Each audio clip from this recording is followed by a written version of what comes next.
Hello, everyone, and welcome. I'm Sally Swed, Artistic Director at iBeam, and I use she, her pronouns. I'm so excited you are here to join us as we kick off day 2 of From the Rupture, Ideas and Actions for the Future, a 4-day arts and ideas festival celebrating the ambitious and inventive works by our Phase 2 fellows from our inaugural fully digital fellowship, Rapid Response for a Better Digital Future. In spring of 2020, iBeam put out a call challenging artists to imagine and then begin to build a better digital future for all. From the Rupture, we'll launch the responses and inventions of 8 of the artists who rose to that call and offer inspiring possibilities for new relationships with technology. Before we begin, I'd like to start with a description of myself for blind or low vision participants. I have pale skin and curly reddish brown hair past my shoulders. I have an oval face and I'm wearing large light brown glasses with just a bit of a cat eye and a black floral pattern dress with a high neck, red lipstick, and big gold earrings. I'm sitting in front of a large blue print by artist Duke Riley. I'd like to start today with an access check and to orient you to this platform, which was created as a site for this expansive community of radical practitioners spanning fields of public policy, journalism, healthcare, and more to convene over the next few days. There are a number of iBeam staff members supporting today's event. Please feel free to reach out anytime in the chat box should you need anything or have any technical questions, technical difficulties getting connected to the program today. Today's gathering is being captioned. Hello to Morgan and Faith, our captioners for this event. We also have ASL provided by Veronica and Alana, who are here from LC Interpreting. My colleague Yidan will be posting information in the chat box to the right of your screen around access for this event, and will be there all day helping to answer any technical questions. We also encourage you to use this space as a digital guest book. Please feel free to introduce yourself to your fellow attendees who are dropping in from all over the world. Take a moment to say hello, where you're watching from, and any comments you may have throughout this program. Today's session, Planetary Exchange Networks, will dive into an array of discussions that consider lateral planetary exchange of knowledge and resources and natural intelligence as a means to circumvent surveillance capitalism and resource extractions, among many other topics. Hosted by Duran Herman, we will hear from a range of incredible speakers, including our fellows Solar Protocol and Juan Pablo Garcia Sosa, or JPEGs, before their projects launch later this afternoon, and that will begin around 4:30. And we've also created a space for ongoing informal conversations and Q&A sessions unfolding throughout the day. You can find this in our attendee lounge. You can enter this space anytime via the top left corner of your screen. Feel free anytime you need a break or want to chat with other speakers or attendees. We'll also have a number of iBeam staff in the room throughout the day, so we hope to meet many of you there. So from the Rupture, iBeam is committed to being intentional about the digital spaces in which we convene. This hub site that we're all experiencing right now was built in collaboration with Trust Berlin, Emma Levesque Schaefer, with visuals from T. Topper. It is an outcome of efforts that reflected upon what it means to support artists in our communities virtually in 2021 and beyond. The site was built to be accessible to blind and low vision users and also fully open source. You're all invited to work with this platform and adapt it to your own needs. And for more information on how to do that, you can meet our friends from Trust Berlin, who will be available in the attendee lounge on Saturday from 2:30 to 3:30 p.m. Eastern Standard to engage with you. And as we all welcome you to this space, we want to share a brief set of community guidelines to ensure this is a safe and liberated zone for respectful sharing of ideas, discussions, and calls to action. And we hope many new connections and inspiration points throughout the week. And you can find this guide also in the guide section in the lower right-hand corner of your screen in the navigation bar. iBeam's core mission values exploratory learning and exploratory process as a path for societal progress through the lenses of openness, invention, and justice. This approach extends beyond the way we support artists to how we interact with one another as a community, both online as well as offline, and how we respect each other's humanity. To that end, we ask that all participants today, audience members, speakers, artists, and IBEAM staff, to adhere to the following community guidelines we've compiled as a team, which have been inspired and adapted from Collective Sex, Alt-Div Hummingbirds, and Bufu by Us For Us community agreements. Although we convene in virtual space today, IBEAM acknowledges that the land on which it sits is the traditional unceded land of the Lenape peoples. From wherever you may sit today, IBEAM asks that you join us in knowing and acknowledging the local Indigenous peoples upon whose land your home or institution occupies. Their elders, both past and present, as well as future generations.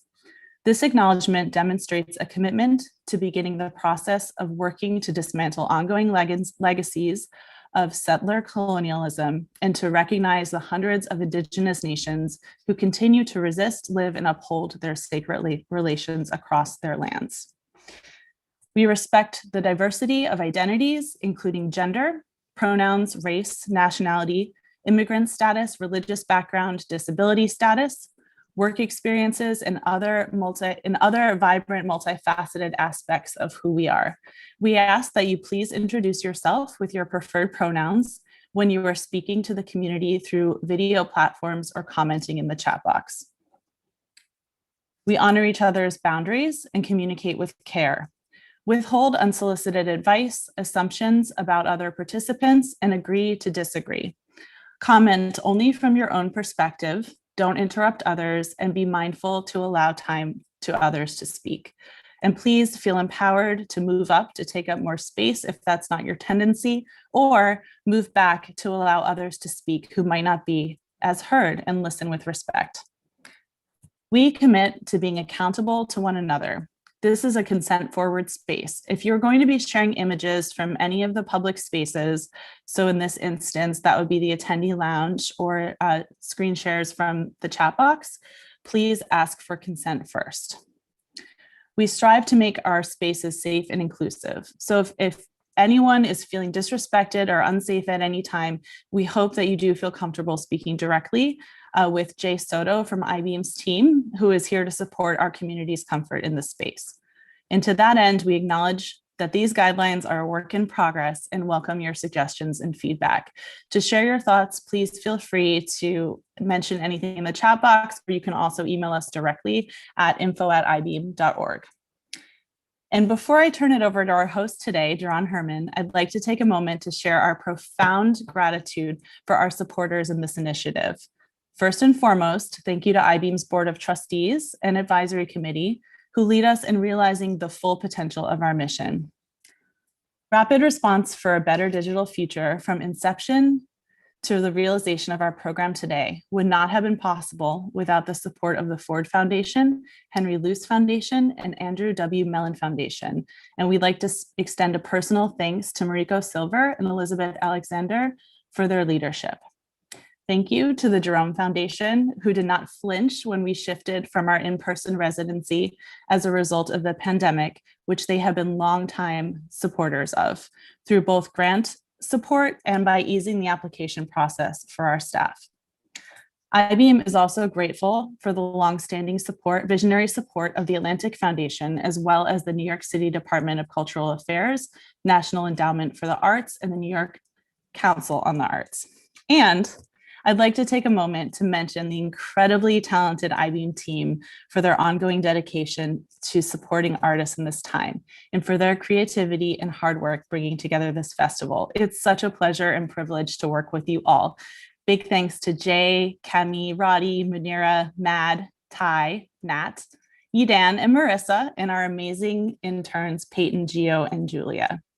And without further ado, I'd like to introduce our host for today's program, Jaron Herman, and I'll read Jaron's bio very, very briefly. Jaron Herman is an interdisciplinary artist creating through dance, text, and visual storytelling. He's based in New York City. Jaron was born and grew up in the San Francisco Bay Area, where he began his career pursuing performance and playwriting. In 2009, he moved to New York City to study dramatic writing at the Tisch School of the Arts in NYU, continuing his dream of crafting stories to be performed. He then studied media, culture, and the arts with an emphasis in art history and playwriting at the King's College, where he graduated in 2013. While in school, he was discovered by a choreographer who led him to audition for Heidi Latsky, quickly becoming a key member of their company, Heidi Latsky Dance. Duran has performed at venues such as the Lincoln Center and the Whitney Museum of Art, resulting in the New York Times calling him the inexhaustible Mr. Herman. As a strong advocate for disabled athletes and performers, he has been a featured model for both Tommy Hilfiger and Nike. His performances have begun to shed light on an often overlooked niche of performance. He currently sits on the board of trustees at Dance USA. As a writer, Duran was a finalist for the inaugural Lark Play Development, a playwriting fellowship in 2017. He is a 2020 Disability Futures Fellow, a joint initiative of Andrew W. Mellon and Ford Foundation, respectively. So it's with great pleasure that I welcome you, Duran. Thank you so much, Sally. It's a real true pleasure to be here. I'm Duran Herman. I use he, him pronouns, and I am a dark-skinned Black man with locks today, facial hair, and I'm wearing a seafoam green sweater with a tuft of polo shirt that is beige in color, and I'm in my a room that's mostly white, cream.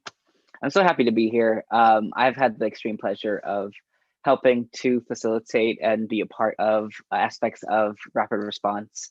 And I was also a host for another session before. Today's session on planetary exchange is so interesting to me as an independent artist that contends with languaging and intuitive knowledges. And in that vein, I've prepared a bit of a context to help and guide us through what today might entail with the two presentations that we'll be seeing today, as well as the conversations that we'll have. Today, we affirm a quality of intelligence that has been often eclipsed by the desire for progressive technology. It's indigeneity. Understood in one sense, indigeneity reflects the fact of originating or occurring naturally in a particular place. Politically, it is also the oral tradition and ancestral knowledge of First Nations, Native peoples, and how those knowledges reveal multiple aspects of our world. Yet among these two projects iBeam is launching today, the concept of natural revelation or natural logics flow with and without a historicized signal of Indigenous identity. This is interesting to me, right? We can ethically acknowledge and reference intuitive procedures that stem from legacies of nomadic, agrarian, and ethnic cultures to develop our futures. And we should.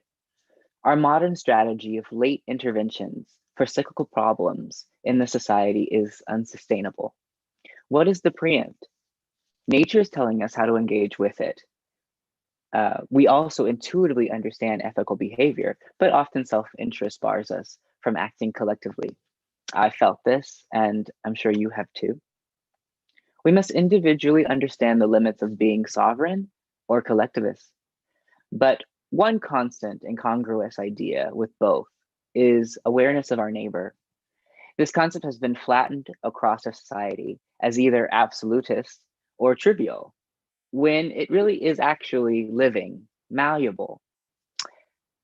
This flexibility to discern what actions necessitate intervention is rooted in relationship, from deep listening and continued commitment. We do not get it right at the outset, and an unhelpful intervention would be that which is compelled, dictatorial.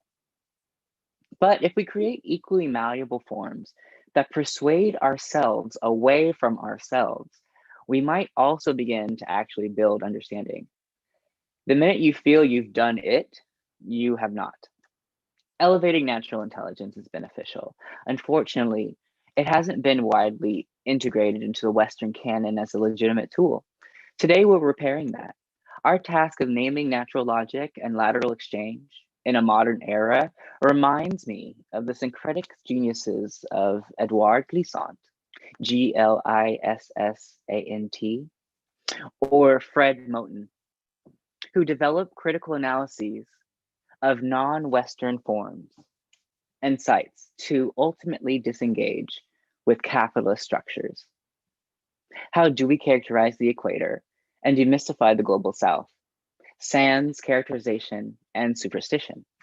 It's in listening, not necessarily interpreting. In listening, we hear the initial determinations for sovereignty, notes on preservation of spaces, and proper stewardship of resources. Anyone's introduction to ideas that endeavor this kind of lateral exchange can correctly understand the process of decentralization. First looking left and looking right, seemingly erasing an entrenched hierarchy of knowledge. These projects do that. So let's get into it. Our first presentation was supposed to involve Timothy Morton. And actually, I'll give a space for ASL interpreters to switch.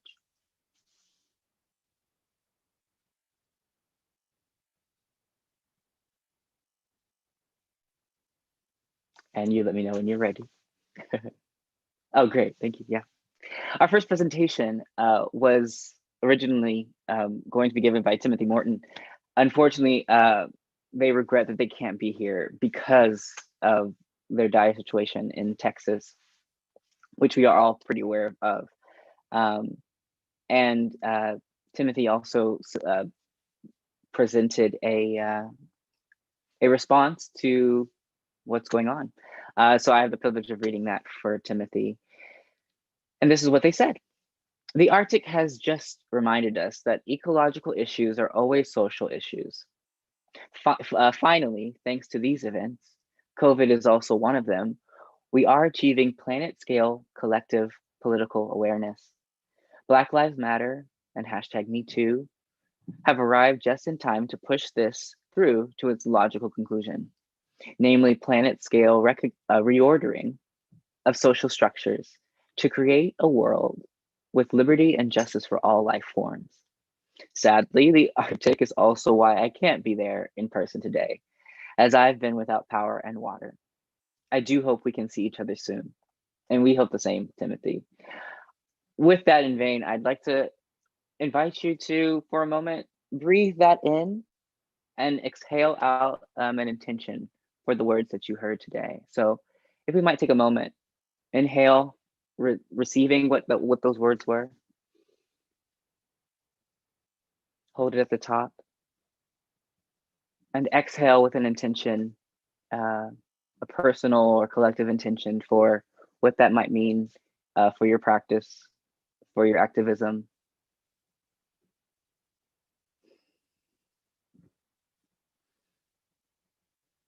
Awesome, thank you. Then it's also my pleasure to introduce our second speaker, which will be a conversation between Nisa Mackey in conversation with Solar Protocol, which is a project from the minds of Tegan Brain, Benedetta Piantella, and Alex Nathanson. Nisa Mackey is head of public engagement, learning, and impact at Walker Arts Center. She is recognized as a leader in transforming arts and cultural institutions by implementing equitable practices and initiatives that span curating, learning, public programs, and community engagement. At the Walker, she curated Don't Let This Be Easy, a collection exhibition interrogating museum collecting practices through the lens of intersectional feminism, and Team Lab, Graffiti Nature, Still Mountains and Movable Lakes. Solar Protocol is a project by the artists Tegan Brain, Alex Nathanson, Benedetta Piantella, that takes the form of an experimental network of solar-powered internet servers installed at different locations around the world. Solar Protocol reconfigures internet protocols using the logic of the sun and creates space to reimagine the relationships we have with the social and technical systems we engage with online. Thank you so much, and it's my pleasure to give it over to Nisa and Solar Protocol. Hi, we are Solar Protocol. My name's Tiga Brain. I'm Alex Nathanson. I'm Benedetta Piantella. Solar Protocol is a sort of conceptual infrastructure project where we're building a network to try to imagine the internet differently.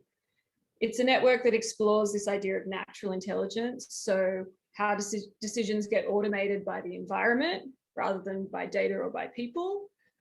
It is a website hosted on a network of solar powered servers that directs internet traffic based on whichever server's in the most sunshine. The project embraces this idea of intermittency, where internet services don't need to be on and available 24/7.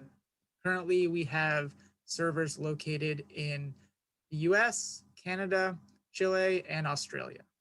Solar Protocol serves web content that's specifically coming from the site that in that moment is in the sun. And the web design changes based on the amount of stored energy at that location. We are looking for hosts in different parts of the world who are interested in coming together around this idea of low carbon internet by building together a community of practice interested in exploring the potential of natural logics.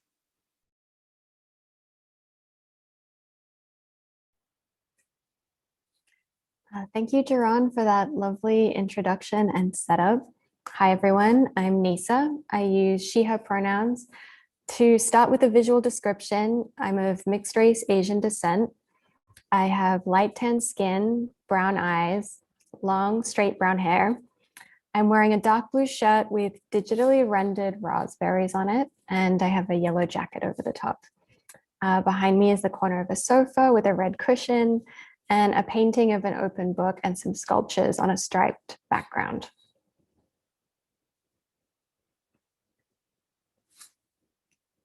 Over to you, Solar Protocol.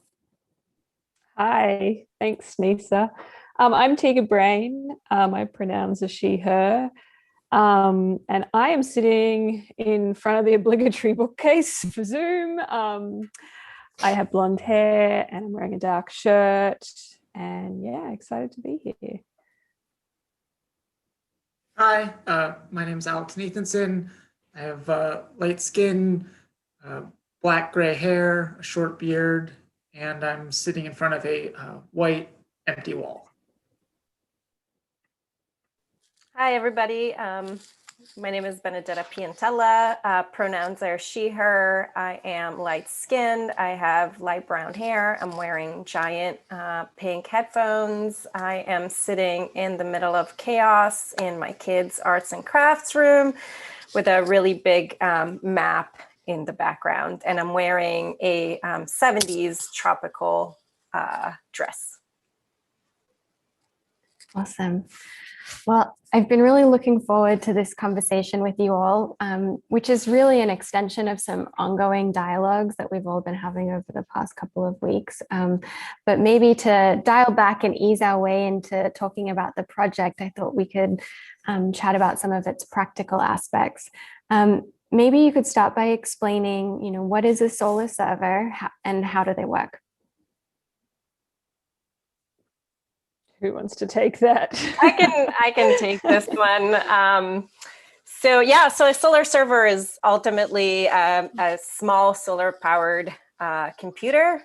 We're using a lot of open source hardware that's readily available. So we actually run everything off of just single board computers like Raspberry Pis. It's ultimately the physical aspect of it is it's a box. It's a ruggedized box that can withstand all kinds of weather conditions and contains the battery and all the hardware needed to talk to the network and basically speak to the internet. And it's powered by a small 50-watt solar panel, which is just a very kind of small, compact size. And so that's the hardware side of things. And on the software side, the system basically speaks to the network. And when the specific solar server is in a location that has sun at the moment, has the most available sun, it's the point of contact for the whole network. And that specific location can serve web content that's hosted at that specific geographical location that's maybe site specific, and it's only then visible when that is the server that's in the sun. Mm-hmm. Yeah, I love that aspect of being able to imagine all of the different servers around the world. And I think that the project really touches quite poetically on our current COVID moment. You know, we're all trapped in our homes, we're tethered to the internet, and there's this simultaneous experience of being subsumed by our networked existence, but also being completely isolated and displaced at the same time. And so Benedetta, you mentioned the site specificity of the servers and the acknowledgement of their human operators. And in a sense, I think that kind of like reinserts this sense of like narratorial belonging into the experience of the internet. So I'm wondering if you can talk a little bit more about that collaborative and community-based aspect of the project. Like, how did you connect with people? What do those relationships look like? So, Yeah, good. So at the moment, we have servers in the US, Canada, Chile, and Australia, with one coming online in Dominica soon. And those relationships and those sort of collaborations are very specific to why people are potentially interested in hosting a server in that context. So in some instances, it's a community group, and they're going to have different interests in terms of what they put on the server and also how they engage with it.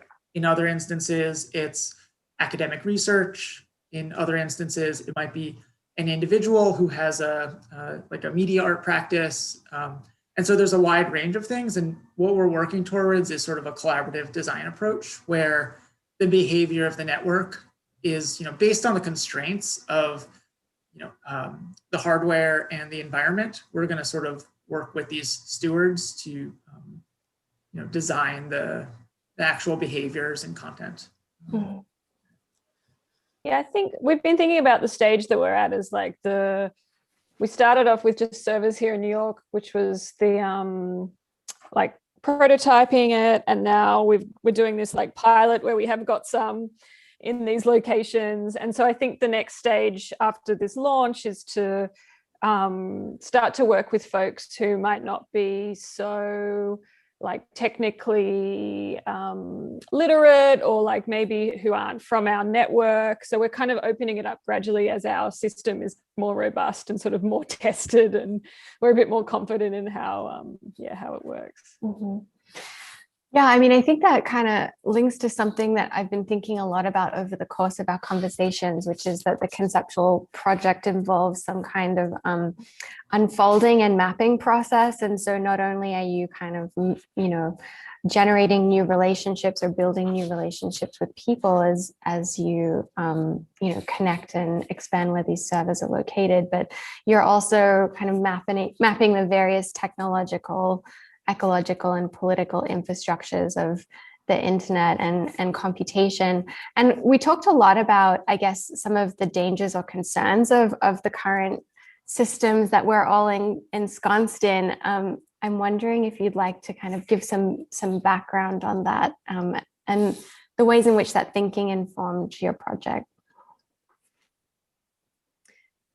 Yeah, I think we've gotten very interested in this concept of natural logic and natural intelligence and automation. I think when we talk about automation, immediately I think of a factory, right? Like I think that's the imagination for it. While a thriving ecosystem is grounded in automation, right? The definition of wilderness is that humans aren't the ones making the decisions. So actually, we live with automation, we always have. And I think through this project, we've trying to like attend to that and try to also think about how we could use some of those environmental logics, as programming, like as rules and conditions in our system. which then also leads you to be dealing with like the limitations and the flows and fluxes of that world that you're in and that location that you're in. Like, for example, I've been joking that it's just like, it's snowing and it's dark in New York City. And so it's likely that, all our servers here are going to go down today because it's just like the darkest day of the year, right? But it also means that like, so when we've been working on this project, that like when that happens, you're kind of like, okay, well, that's it for today. So that, the environment is kind of moderating and programming rest as well in this really interesting way. Mm-hmm. Yeah.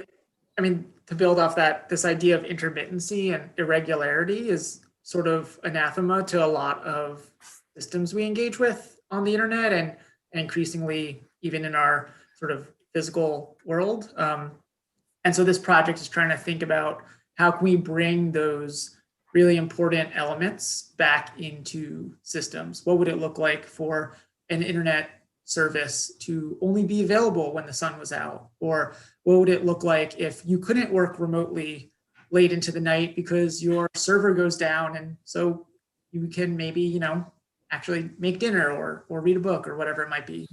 Mm-hmm.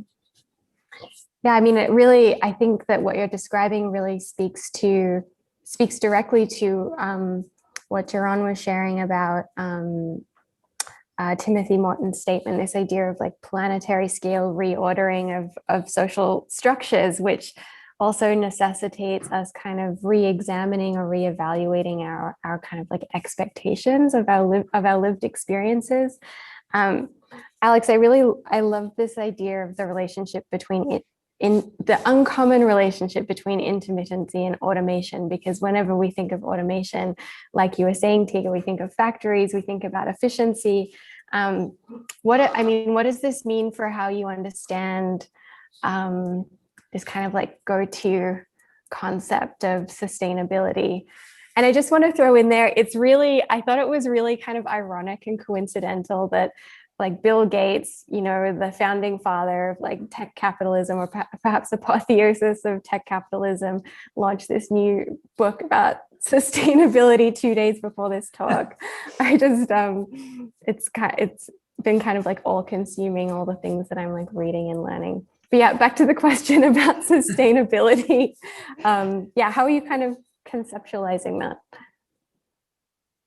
Well, I think, I haven't looked at the Bill Gates book, so I'm just going to, guess what's in it. But I'm assuming that the version of sustainability that he sort of promotes is this, giant like machines to suck carbon out of the air and like this very like techno utopian like response. And we see this from all the Silicon Valley bros, right? Like that's the default way that they operate. And the dream there is that we can sort of like, design technologies to deal with our waste and these sorts of issues so that we can just continue on with capitalism and continue on with the social hierarchies that we have now. And we don't actually ever have to like look at ourselves and be like, well, should we all be working 40-hour weeks? And, should we be living in this economic system? And should, like all of the questions that are very much have been exposed also through COVID and this in the year of 2020. And so I think with this project, we're very much also looking at how can we see something like a transition to renewables or a change in our energy production as this opportunity to also change ourselves and change our culture and like think about like what a low carbon culture looks like. Not as a like, we have to give up stuff, but like actually it can lead to all these amazing things. Like maybe we can't afford to run as much JavaScript on the internet, so we can't use so much tracking, so we can't use so much ML, and so we have then a very different sort of internet that might come about through that. Maybe we can't all work eight hours a week for the rest of our lives, and we have to actually, think differently about work. And with that, more social safety nets and so on and so on. So I think it's actually there's a real opportunity here for like positive social change. And we're trying to kind of open up the imagination for that version of sustainability.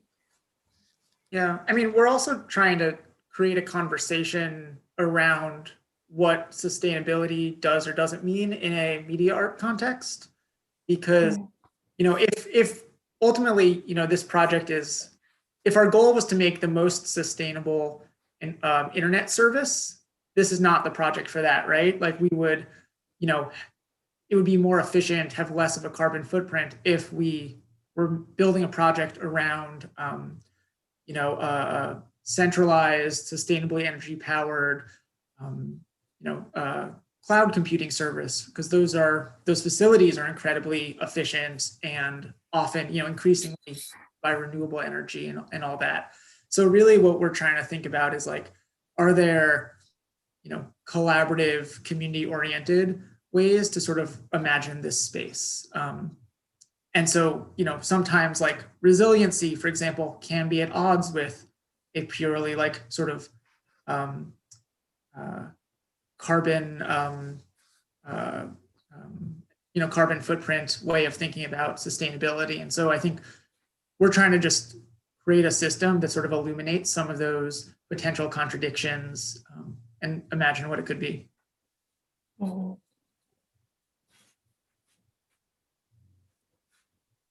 Yeah, I mean, I really love the idea of kind of this reframing expectation as a central concept to the project, and also kind of peeling back the layers on all of the machinations that kind of like inform and build up the kinds of expectations that we've developed, you know, through kind of tech capitalism and at least, you know, in some parts of the world, the abundance of the internet, and the access that it provides, whether it's high quality video streaming or whatever it might be. And, you know, you've all touched on kind of the data piece, and the energy piece, and the way that they're inextricably intertwined, and they're really building upon, you know, our foundational understanding of kind of like the labor capitalism dynamic. So I'd love to hear a little bit more about what you were touching on with respect to data capitalism and like where the data is living in this project, or how it's handled and treated by you all through sort of Solar Protocol. Yeah, we've spoken so much about this question, right? Like how we manage the architecture of the system, and whether we should be doing things like using JavaScript, which obviously runs in the browser, or do we do things on the server? Like, because if you run it in the browser, then you're not using the energy to run it, but then you also don't know what energy is being used to run it, right? Like most of us are still relying on fossil energy. And so is it they're more responsible to do the sort of computational work on the server, even though it means our servers might go down more because we know it's solar. And so that's what we decided to do, where we're trying to do everything server side in terms of like, you know, there's a graphic on the website and the real-time data stuff, for that very reason, because we can sort of like account for then like where that energy is coming from. Mm-hmm. But I think there's lots more to explore in that domain too, right? Like we've all been talking about, the next stage too is to sort of, I guess, really refine some of the software that and how it works, in terms of like how often servers check in, and like this idea of real time is very interesting too, right? Like, so our system is updating generally every like 15 minutes. Is that the right time interval? Could it be less? You know, what's the footprint of that? So yeah, we're sort of in that stage now where we can actually really start to experiment with some of those things. And that sort of, I think, also will respond to how participants actually want to use the system, because there are some processes that require a lot more sort of transferring of data between our servers, and there's others that really can be like very, very minimal. And so I think we're just really excited to start bringing people into that design conversation in a more intense way. Mm-hmm.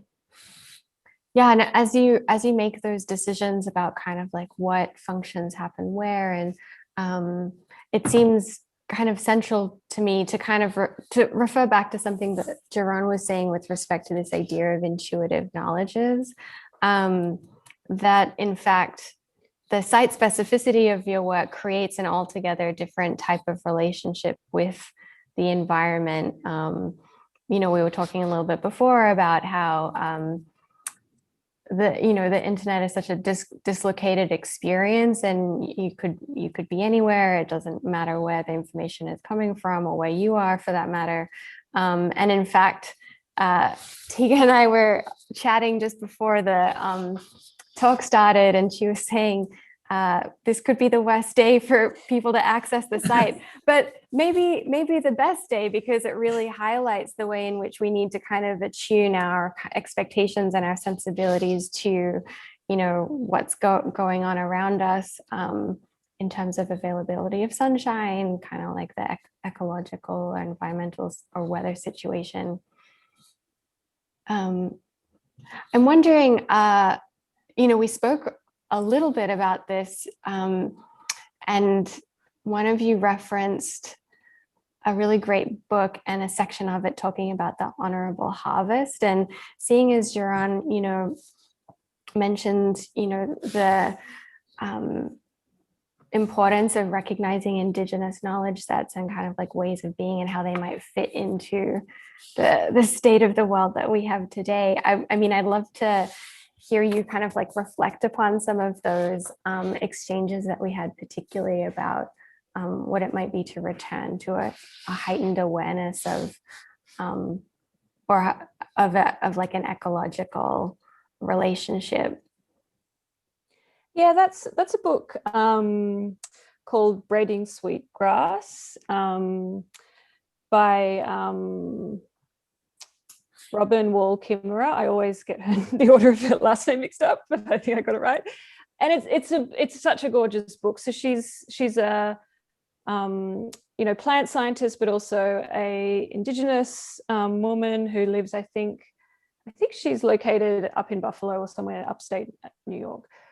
And so the book is about these sort of like collision of both knowledge practices and how they come together. And there's this chapter, The Honorable Harvest, where she's really talking about an Indigenous ethic of renewal, right? So you try to live within the limitations of what you're able to renew in your environment.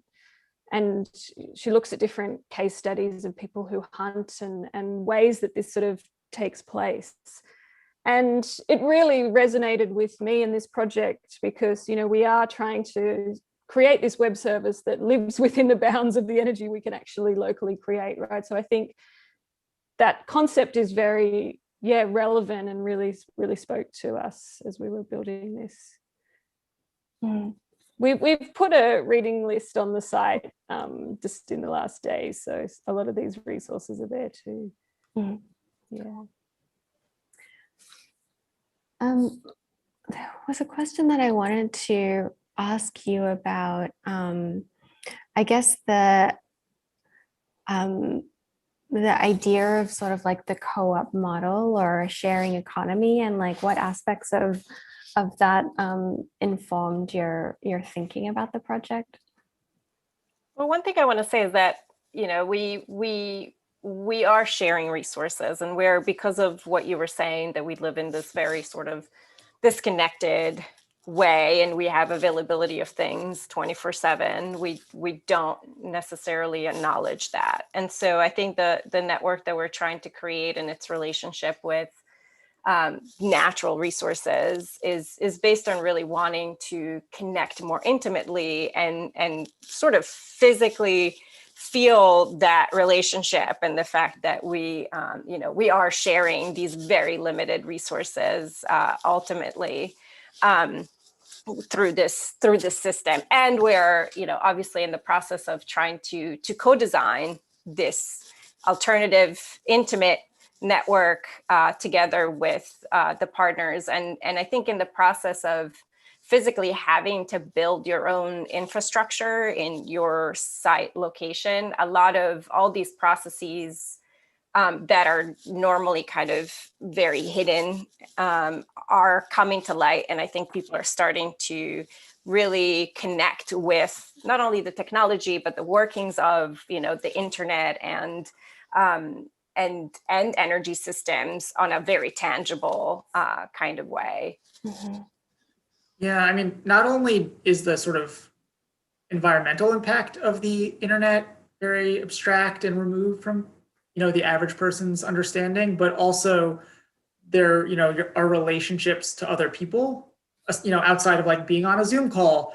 But, our Gmail accounts are not on our own server. They're on servers with, millions of other people, right? And so I think a lot of what we're trying to do is just make some of those invisible relationships more present.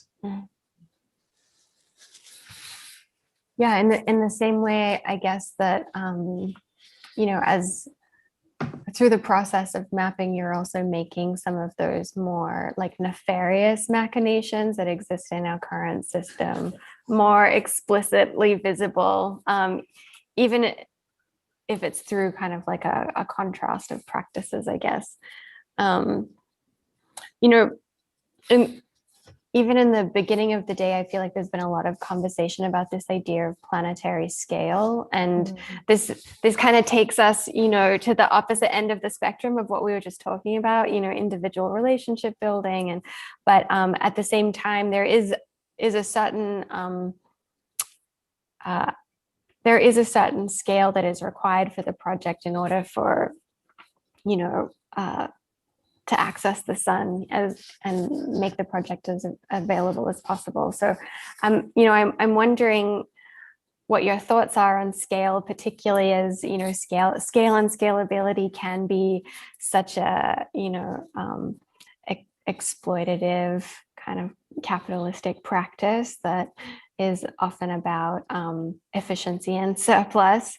So how are you understanding or defining scale through the course of your project?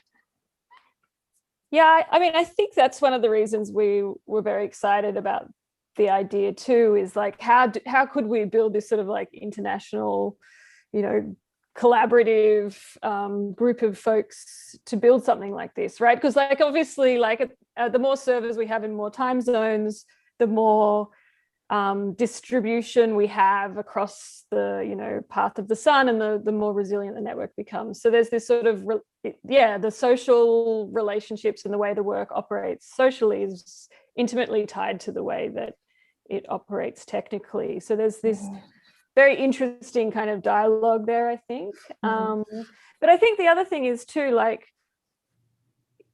we are living at this time of a planetary emergency, and there is, I think, as the climate crisis worsens,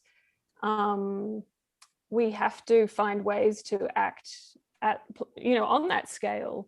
And I mean, this is something that Holly Jean Buck, who writes about geoengineering, really points out in her book on the topic, is like, I think there has been this tradition of not wanting to think about infrastructures at scale, like from certain political positions. Like the left has really not engaged with that historically, and yet we are at a moment where we really have to, right? And if we don't, like, other groups are going to. And so how do we sort of think about how we can start to manage these our ecology better at a planetary scale, but with a model that we want, right? That does favor like equality and social justice, and isn't just sort of more of the same, like extractive capitalist, commodify everything. So I guess that is something that I think we also have been talking a lot about. We also want to think of scale not as just endless growth, right? Like that's sort of the problem.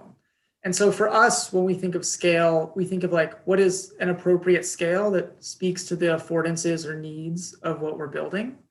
And so like Tiga said, if we were to place servers around the world, longitudinally, that would give us maybe consistency over the course of a day. And right now, for example, we have a server in Canada, in Trent, Canada, a server in New York, and a server in Chile. And what that does is that's like they're sort of in a line latitudinally, and so that creates opportunities around seasonal changes and things like that. So I think when we think of scale, it's like the position of our servers can sort of at different scales creates different opportunities for exploring this idea. So it's not about like, can we get a server in every city? It's about, how many do we need in certain locations to create X opportunity? Mhm. Yeah, I think when we speak of scale, we automatically just think about what, maybe what Tika was saying before about the Bill Gates book about, large scale and having things be super efficient and running all the time and leading to zero disruption, right? What we're really trying to investigate is actually where is the potential of an intermittent internet? Like we could blanket the world and have it in every continent so that we minimize the downtime. But we also, part of our conversation with the stewards and with anybody kind of interested in this topic is actually figuring out what are the opportunities of something? What is something that you do want to be on and accessible most of the time, or maybe all the time? What is something that you actually really do want to follow some sort of natural cycle and come in and out of your life? And so depending on kind of what we're going to, I think, in the next few months, come up with together with the rest of our stewards and our community is going to dictate what scale we should operate at. Mm-hmm. Yeah, I think that's a really lovely way of, I guess, kind of tackling some presumptions about the term. And I guess to return to, this idea of the honorable harvest, I think some of you have spoken before about this idea of rather than endless growth, it's like, what is the scale that affords you the opportunity to take only what you need and to use it, respectfully and not wastefully. And so it's great to hear that technically as well, what that might look like at a planetary scale. I think those are all the questions that we have time for. I just got a little note that we're over time. So thank you all for sharing about the project. Thank you Thank so much, you. Lisa. Thanks. Thank you.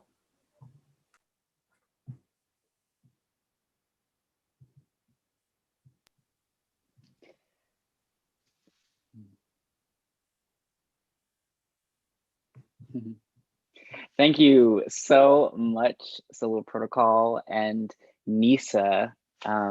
Riveting. I loved what I was hearing.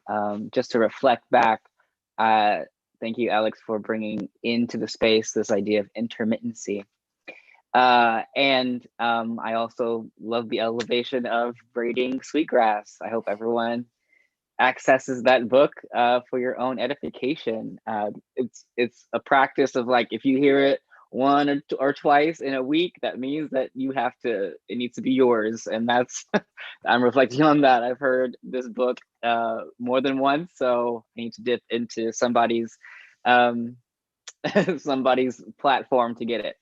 The other thing I really wanted to bring up as well that I heard and that is resonant is that the specificity and intentionality of a certain intervention minimizes the unnecessary harm that it might create, and that specificity creates a scale that would benefit folks. So this lateral understanding of network being Solar Protocol's defined lens is actually prioritizing a host of other folks. With that, I think that we're moving on to another presentation that does a similar thing, wherein the question of ethical distribution comes into play. Elaine Diaz, which we will hear a pre-recorded video from them, but they will also be available in the Zoom lounge for questions afterwards. So you'll be able to engage with them later. But Elaine Diaz is an editor-in-chief at Periodismo de Barrio, Havana-based independent news digital magazine. Her work incorporates a radical historical perspective on the distribution of media in Cuba. She is a former professor at the University of Havana and a Nieman Fellow at Harvard University. So let's welcome Elaine.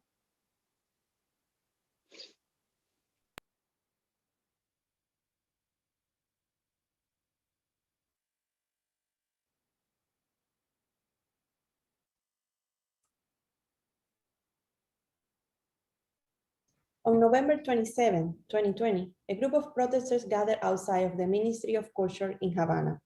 The day before, The government raided the headquarters of the San Isidro movement to break up a hunger strike during which 14 people were detained and 11 later released. The San Isidro movement started 2 years ago to protest state censorship of artistic works and has now become a platform for Cuban dissidents both within and outside the nation. On November 27, dozens of protesters initially gathered at the Ministry of Culture. The crowd grew as the day progressed, and by Friday night, demonstrators refused to depart the area unless they met with officials to engage in dialogue over freedom of expression, among other topics. At night, when representatives of the Ministry of Culture finally agreed to receive a representation of artists, the people who remained outside the ministry applauded every 15 minutes in solidarity with those who were inside. It was their way of making them feel that they were accompanied.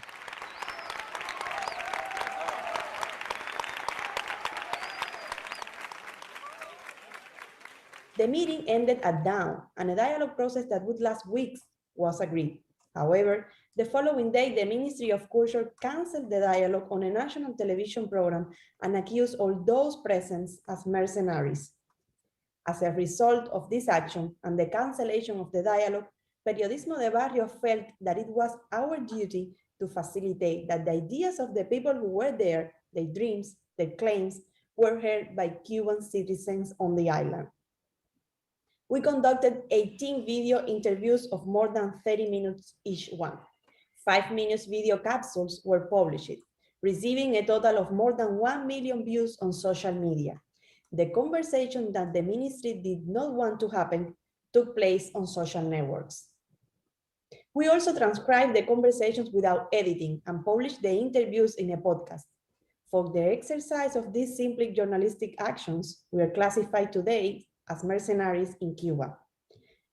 Periodismo de Barrio is a media outlet founded in 2015, which works on issues related to communities vulnerable to climate change, sustainable development, pollution, renewable energy, the environment, among other topics. We have received international awards for our investigative reports denouncing the contamination of a bay by the popular Havana Club rum company or the lead poisoning of a community in a Havana municipality.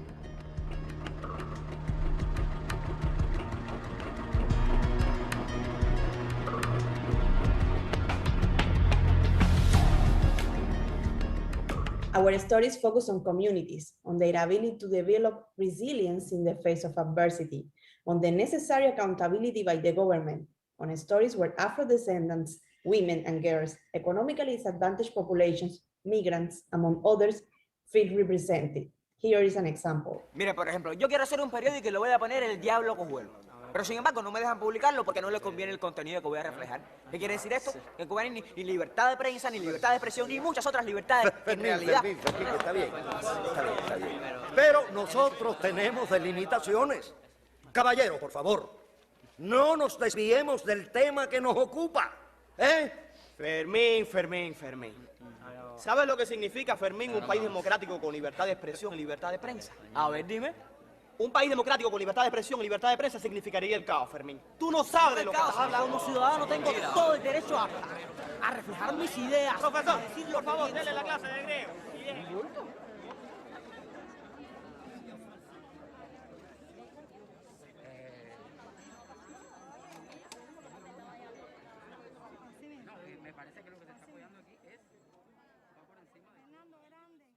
Yo creo que es un momento de que con las contradicciones que nosotros tenemos aquí adentro haya diálogo incluso con aquellos que han estado excluidos, no solamente por posiciones creadoras, sino también por posiciones políticas.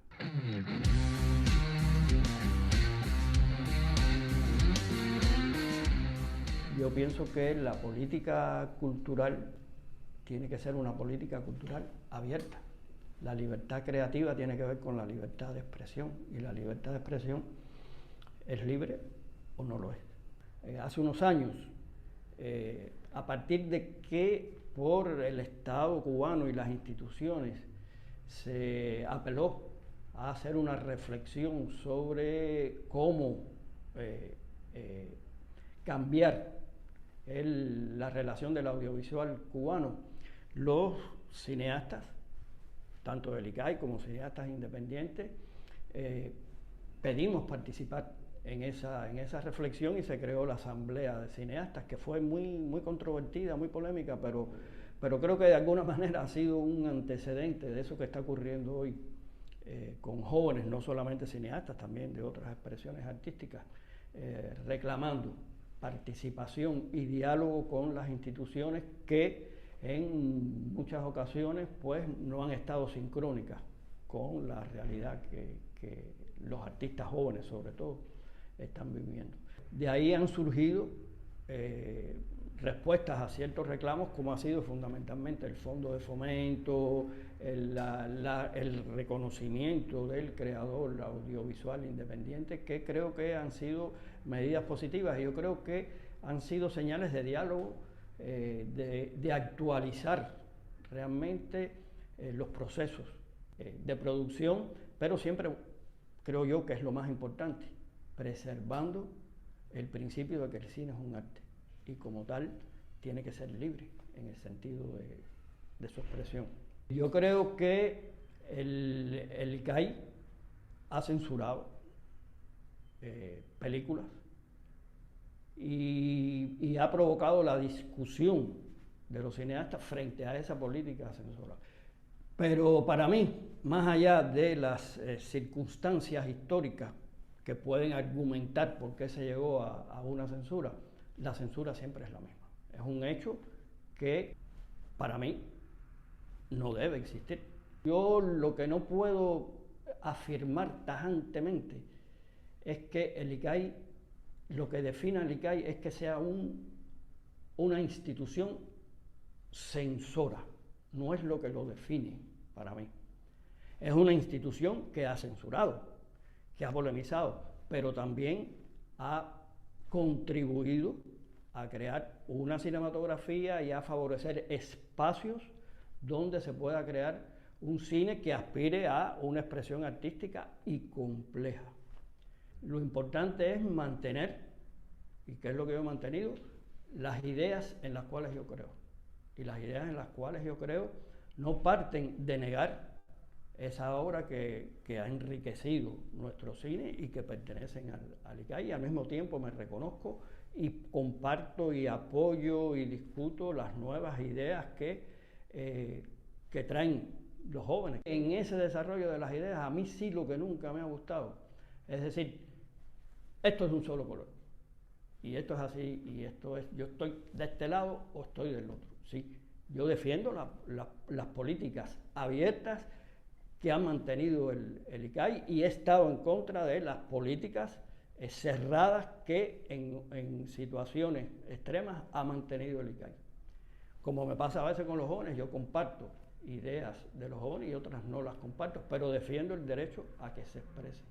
Yo conocía la situación de San Isidro, pero mucho más de oída que por leer algunas cosas. Y evidentemente aquí ni en la televisión ni en la prensa cubana nada se ponía. Y recuerdo que el día 27 de noviembre yo estaba aquí en mi casa y me llamó Pichi y me dijo: Fernando, mira, hay una situación en el Ministerio de Cultura, ¿qué pasa esto? Bueno, lo que ustedes vivieron. Y Pichi me dijo: yo creo que nosotros debemos ir allá a ver qué pasa.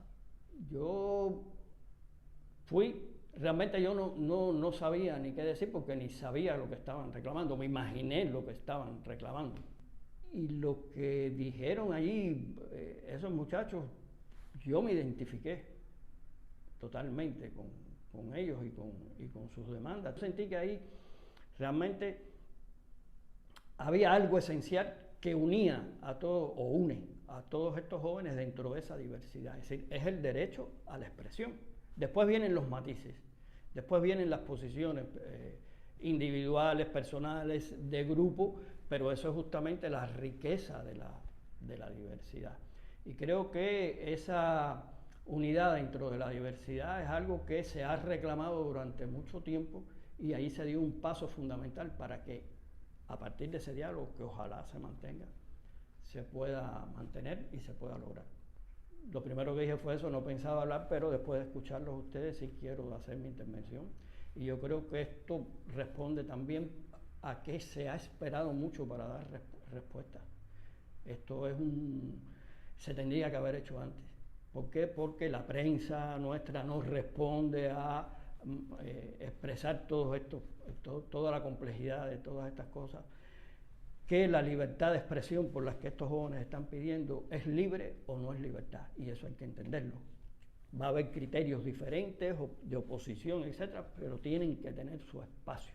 Esos espacios no se pueden reprimir, y algo que yo voy a seguir manteniendo y que creo que deben cesar ya totalmente son los actos de repudio, que eso pertenece a la parte más oscura de una historia reciente, y que no es reciente, porque a lo largo de nuestra historia esa expresión de separación, de exclusión, de odio, de violencia, también existía en los tiempos de Martí. Yo he sentido, pero te lo digo, que en los medios de comunicación aquí dentro no han reflejado la totalidad de lo que allí ocurrió.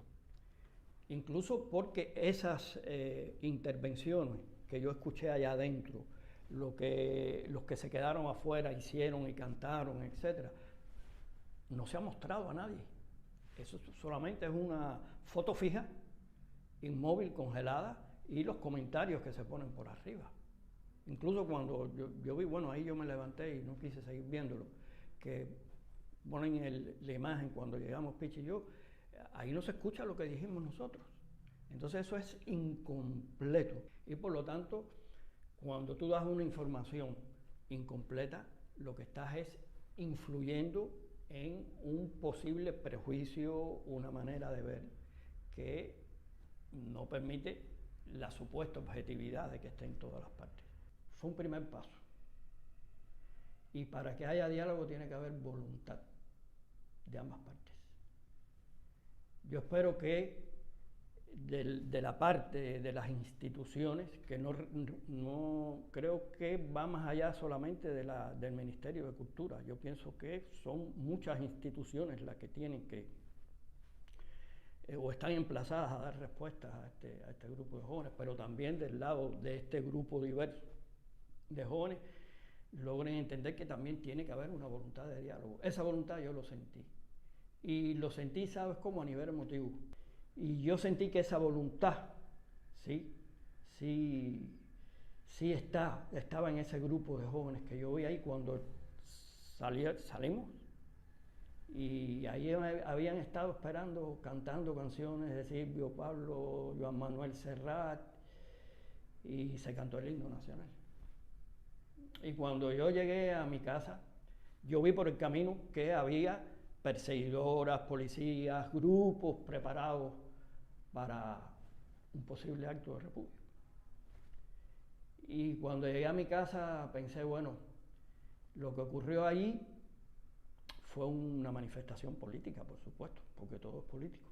Pero lo que define para mí en ese momento es que fue una manifestación poética. Ahí hubo poesía. Y la poesía, ¿qué cosa es? La poesía es mirar la realidad en todos sus contornos, no cerrados, no con una sola mirada, no con imposiciones, no con violencia. Y eso fue lo que hizo grande a Martí. Porque Martí fue un pensador, fue un filósofo, fue un escritor, fue todo, pero fue un político, fue un luchador. Pero todo lo hizo con una mirada poética, que es la que se abre al diálogo y al conflicto. Martí tuvo que discutir mucho para que nuestro país, la Cuba que él soñó, no fuera un campamento. Y no se puede dirigir un país como si fuera un campamento. Un campamento se dirige con una sola idea y con órdenes. Y esa no es la Cuba que ustedes no quieren, ni yo tampoco. Yo creo perfectamente que en Cuba sí hay democracia. ¡Bravo, José Julián y sus ideas! Sí la hay, opinión. sí la hay, Fermín. Miren, esa democracia está en Yara. Y también están las fuerzas de Carlos Manuel de Céspedes, que en estos momentos están luchando por toda la libertad de los cubanos.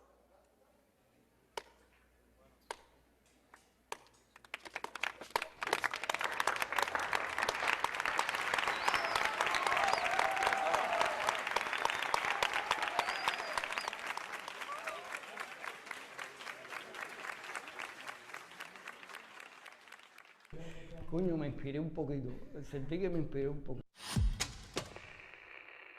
In order to reach a wider audience, we distribute our information through different channels. On the website, on Facebook, the main social network used in Cuba is actually Facebook. On Telegram, which is a messaging channel with thousands of users on the island, or through flash drives or a PDF magazine that we include in the so-called package of the week. El paquete semanal, or the weekly package, is a 1 terabyte collection of digital material distributed since around 2008 on the underground market in Cuba as a substitute for broadband internet. People who consume the weekly package often do not have computers. For this reason, our digital magazine for this platform, for example, is made to be consumed from mobile phones. We use large letters, vertical image, a design thought to be mobile first and offline first.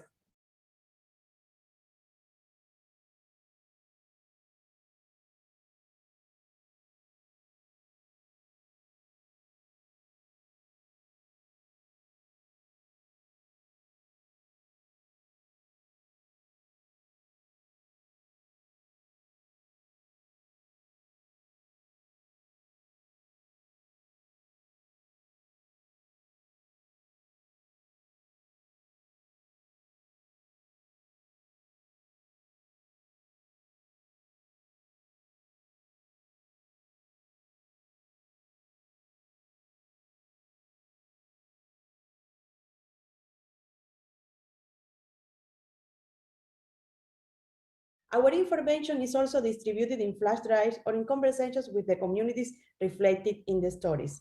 But this is also illegal in my country. In fact, just a few days ago, the government published a list of 124 formally prohibited activities. The exercise of journalism is one of them.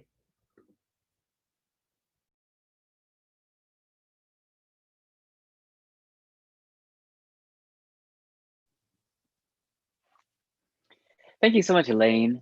The in-depth journalistic power that you introduced is reflected in that media that we saw earlier. I'd like to lift up the ideas of proper authorship that you brought up among the people of Cuba, especially filmmakers and other artists, and the invocation of aesthetics.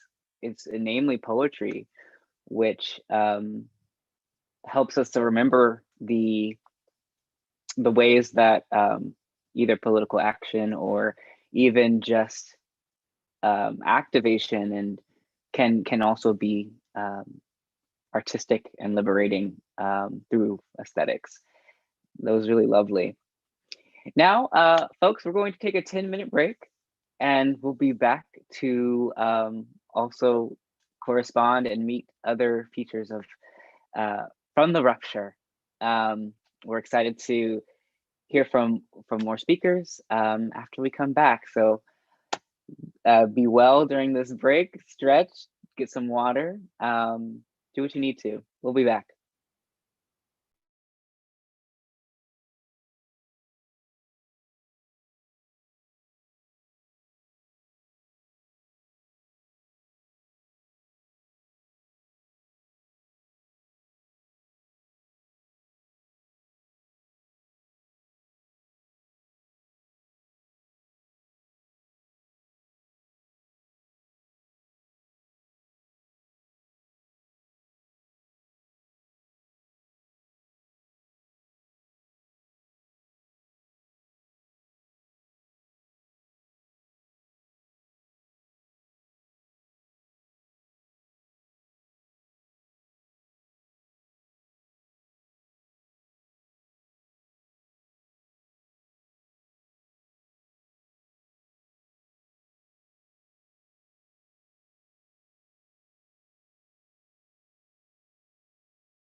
Hi, everybody. Welcome back. Welcome back, everybody. We're so glad that you can join us today. I'm Jay Soto, Manager of Programs and Inclusion at iBeam. I use he, him pronouns, and I have dark brown, short hair, light brown skin. I am a queer Mexican-American man. And today I'm wearing a black and white gingham checked shirt with a yellow and blue bandana around my neck that has dark blue kind of polka dot design in it. Today we're celebrating and witnessing the work of Solar Protocol, Tiga Brain, Alex Nathanson, and Benedetta Piantella, and the work of Juan Pablo Garcia Sosa, or JPEGs, hosted by Jaron Herman, with talks and conversations by our friends Nisa Mackey, Elaine Diaz, and soon Miguel Lopez and Julie Ricard. If you're just joining us, I'd like to share a brief reminder that we're also available in the chat box to assist with access and support your experience navigating the From the Rupture web environment. We also encourage you all to introduce yourselves in the chat box throughout the event, where you can also share reflections on the program. Please also visit the attendee lounge at any time, which you can access via the upper left-hand corner of this page to meet fellow attendees and engage in Q&A with speakers and artists, as well as some of the iBeam staff. I'm so excited to gather with you all to celebrate, and then later this afternoon, launch the works of JPEGs and Solar Protocol, who are artists who are reimagining global connections and the ways that we understand energy on so many levels, and relationship making through their shared technologies. And I've been grateful to witness the evolution of both of their projects, all of their projects, over the last 9 months, as well as get to know them. In tune with this moment, each developing impactful work in their own shared ways. And now I'm going to pass it over to Jaron, our host today, who is joining us again, who you can also catch on the cover of Dance Magazine right now. So take a look. There's a great feature in there for you. Take it away, Jaron. Oh, thank you so much, Jay. Sorry. Welcome back, everyone, from break. I hope it was nourishing. I hope it was good for you. As Jay said, we are moving through another presentation, this time from Miguel A. Lopez, who is a writer, researcher, and curator. His work investigates collaborative dynamics and feminist re-articulations of art and culture in recent decades. Between 2015 and 2020, he worked at Teor Etica, Costa Rica, first as chief curator, and since 2018 as co-director. He is published in periodicals such as Art Forum, After All, Ramona, E-Flux Journal, Art in America, Art Journal, Manifesta Journal, among others.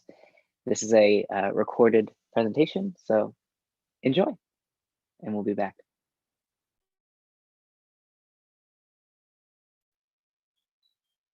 Hi, my name is Miguel Lopez. I'm a curator, researcher, and writer. I'm recording this video in my apartment in Lima, Peru, in the middle of the second total lockdown due to the second wave of the pandemic. Thanks so much for the invitation to be part of the program From the Rupture, Ideas and Actions for the Future, organized by iBeam. It is a real pleasure to be part of this conversation. I have long black hair, silver glasses, and brown skin. I'm wearing a black and pink shirt. In the background appears some work from my collection, which I love very much. On top, there is a beautiful silk screen by the late drag queen and philosopher Giuseppe Campuzano and artist Susana Torres, produced for the Pride Parade in Lima 2003. On my right, there is a watercolor by Shipibo artist and activist Olinda Silvano, which depicts some geometric symbols of Shipibo Conibo design, inspired by the skin patterns of the cosmic anaconda called Ronin. On my left, there is a beautiful drawing by Yanomami artist Sheroanawe Hakihiwe, titled Animal X Together, which shows a constellation made of non-human worlds in process of development. I was invited by IBEAM to share a bit about my work in the context of the projects of two fellow artists, Juan Pablo Garcia Sosa and the group Solar Protocol. And as this conversation is related in some ways to cultural exchange across the tropics, I think IBEAM thought I could contribute by sharing some reflections about my recent curatorial work. Until last December 2020, I was co-director and chief curator of Teoretica, a visual arts organization based in San Jose, Costa Rica. Its mission is to contribute to the research and diffusion of contemporary art practices in Central America and the Caribbean, in dialogue with global realities. Teoretica is one of the most active organizations in the region, and is focused on reinforcing and developing the preservation of memory at risk of being lost due to precarity, lack of institutions and resources, civil wars, and political conflicts in Central America and the Caribbean. I worked there for almost 6 years. Being part of that project was very important for me, especially because in the last few years, we changed the structure, and since 2018, Teoretica's artistic direction started to be led in a collective way, inspired by experimental institutions, artist-run spaces, and the feminist critique of art institutions. Teoretica have come to question its own power structures, hierarchies, and labor divisions that usually determine the institution's work. This led to a desire to collectivize the artistic direction, reconceiving our practice under ethical principles of solidarity, decentralization, and participation, both in the decision-making process as well as in the distribution of responsibilities. We saw in that change the possibility to imagine other ways for art administration, curatorial strategies, and research.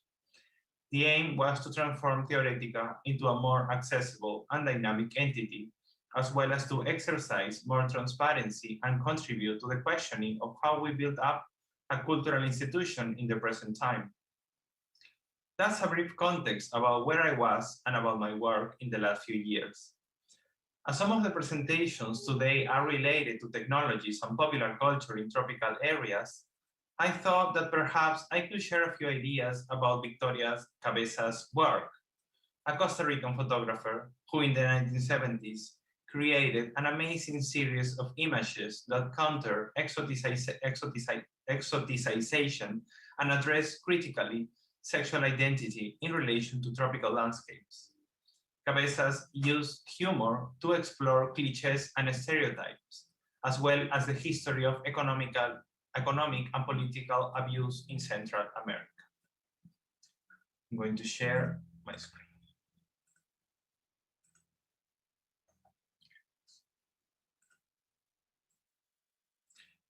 When I met Victoria Cabezas in 2016, on one of my first visits to her house, I learned that she had just thrown out some of the metal etchings she produced in 1973 because there were creases on their surfaces. The works had been covered with dirt and left in a dumpster to be picked up by the garbage. That morning, we pulled the plates out of the trash and washed them off in her kitchen. She had created these works 45 years earlier, exhibited them just once, then put them away. It was therefore not surprising that Cabezas saw the minimal imperfections inflicted by the passage of time as reason enough to discard works that no one had ever studied or cared for, etchings that had always been ignored. Countering circumstances that consigns works to oblivion, curatorial research should, and I would argue must, help to create cultural value in order to prevent certain bodies of work from disappearing. Cabezas' work from the early 1970s explored the iconography of bananas through photography, photo engraving, and sculpture to critique the exoticization of Latin American culture, the visual economy of masculinity, the stereotypes of tropical paradise, and the foreign interest and US military intervention in countries such as Panama, Honduras, Nicaragua, Haiti, and the Dominican Republic. She started this series when studying at the Florida University during 1972 and 1973, and continued with the project after moving back to Costa Rica in 1974. About the origins of the project, Cabeza said, I noticed that the supermarkets carried Chiquita stickers showing that the bananas were from Costa Rica. What intrigued me the most was that when I mentioned Costa Rica to the Floridians, I was frequently referred to as a banana republic. I went to the library and had my eyes opened. A lot of what I read was offensive, ridiculous, and misguided. I decided to make use of irony in order to refer to how I perceived that we, the inhabitants of the so-called banana republics, were being viewed by the other, somewhat of a parody of life in the luscious census tropics, end of quote. Two of my favorite photographs from that project are these, where a male friend dressed in an informal attire appears tenderly hugging a large inflatable banana. Her early works, Cabeza's early works, between conceptual art and photo performance, created fictions with male characters, playing with the fruit's sexual connotation and teasing macho stereotypes. In other images of this series, the character appears sitting at a table in the middle of the forest, about to devour a feast made entirely of bananas. In another photo, the character seems to establish a kind of intimate conversation with the banana made of black fabric, creating a situation between religion and ritual. Some of these toy bananas were also transformed into sculptural pieces, such as Banana Cabaret, which contains a music box inside, a rare formal solution in Cabeza's production. The replacement of the banana peel with lace and golden sparkles alludes to superficial luxury or glamour. The artist dressed the banana in a burlesque style, much like the cabaret shows, as a parody, converting phallic signs of authority into a simulation or theatrical pantomime. The work's crank could originally be activated by the audience, allowing the sculpture to rotate around its axis to the box sound. A similar aesthetics she developed in The Feathered Banana, El Banano Emplumado, from 1973, a large format inflatable sculpture that also appears to be a play on theatricality and cross-dressing. The 1960s and 1970s were the years of large campaigns about Chiquita Banana in various important US magazines, which presented a romanticized representation about the tropics that erased the social, economic, and political realities of the banana plantations, the deeply exploitative working practices, and the displacement of the people of Central America and the Caribbean. Cabezas responded to the so-called paradisiacal construction of the plantation worker with boldness and intelligence, highlighting the racialization and sexualization of bodies. At a time when it was not common for women artists to use male models in their projects in Latin America, Cabezas not only used white masculine bodies, but stressed the relationship between the banana icon, patriarchal social structures, and the history of extraction and Western colonialism. As the scholar Antonella Perisari recently brought about Cabezas' photographs for a show I curated at American Society 2 years ago, and I quote, "In her work, bananas hang from tree branches or grow unnaturally in the ground like mushrooms. Laughter, redundancy, masculinization of the banana plantation, albeit invented. These figurations in which Chiquita Banana is turned into a violent message about American racial profiling and pinned to blatant imperialistic mottos could not be more distant from the overt expansionist dimension of the mainstream media." End of quote. It is also very powerful the way her photographs were responding indirectly to the Banana Wars, also known as the American Caribbean Wars, which were a series of occupations and military intervention in Central America and the Caribbean, caused or influenced by the United States to protect its commercial interests. Representation of male body lying on the grass, fully covered with bananas, seems to allude ironically to a rain of bananas, but also to a ritual of mourning. Very few people, however, were able to appreciate Cabeza's critical approaches regarding intimacy, eroticism, and politics. This lack of understanding was clearly expressed in some reviews, including one written by a local critic in 1986, who described Cabeza's series of solarized photos as a perfect example of, and I quote, the impoverishment of photography in Costa Rica, end of quote. She certainly adopted the very opposite of a purist approach to photography. As we saw, she was experimenting with printing photography techniques, including hand-colored copies, the use of reflective materials, solarization, among others. Cabezas was claiming her right to manipulate image and move in alternative ways from the straight photography and documentary trends that often sought to aestheticize war and violence. I am primarily a manipulator, she said in 1984, indicating her distrust of photography's apparent objectivity. In this brief contribution, I wanted to highlight how some of these representations and categories about the tropics have been contested and reformulated from Central America, raising questions about the role of the media and technologies during specific moments in the 20th century.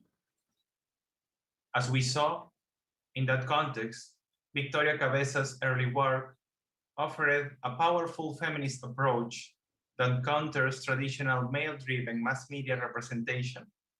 She reclaims a sort of female viewership, blurring the limits between reality and fiction, and positioning the body as a performative vehicle that allows to dismantle exoticization, stereotypes, and mythologies rooted in colonial Western imagination. Thank you.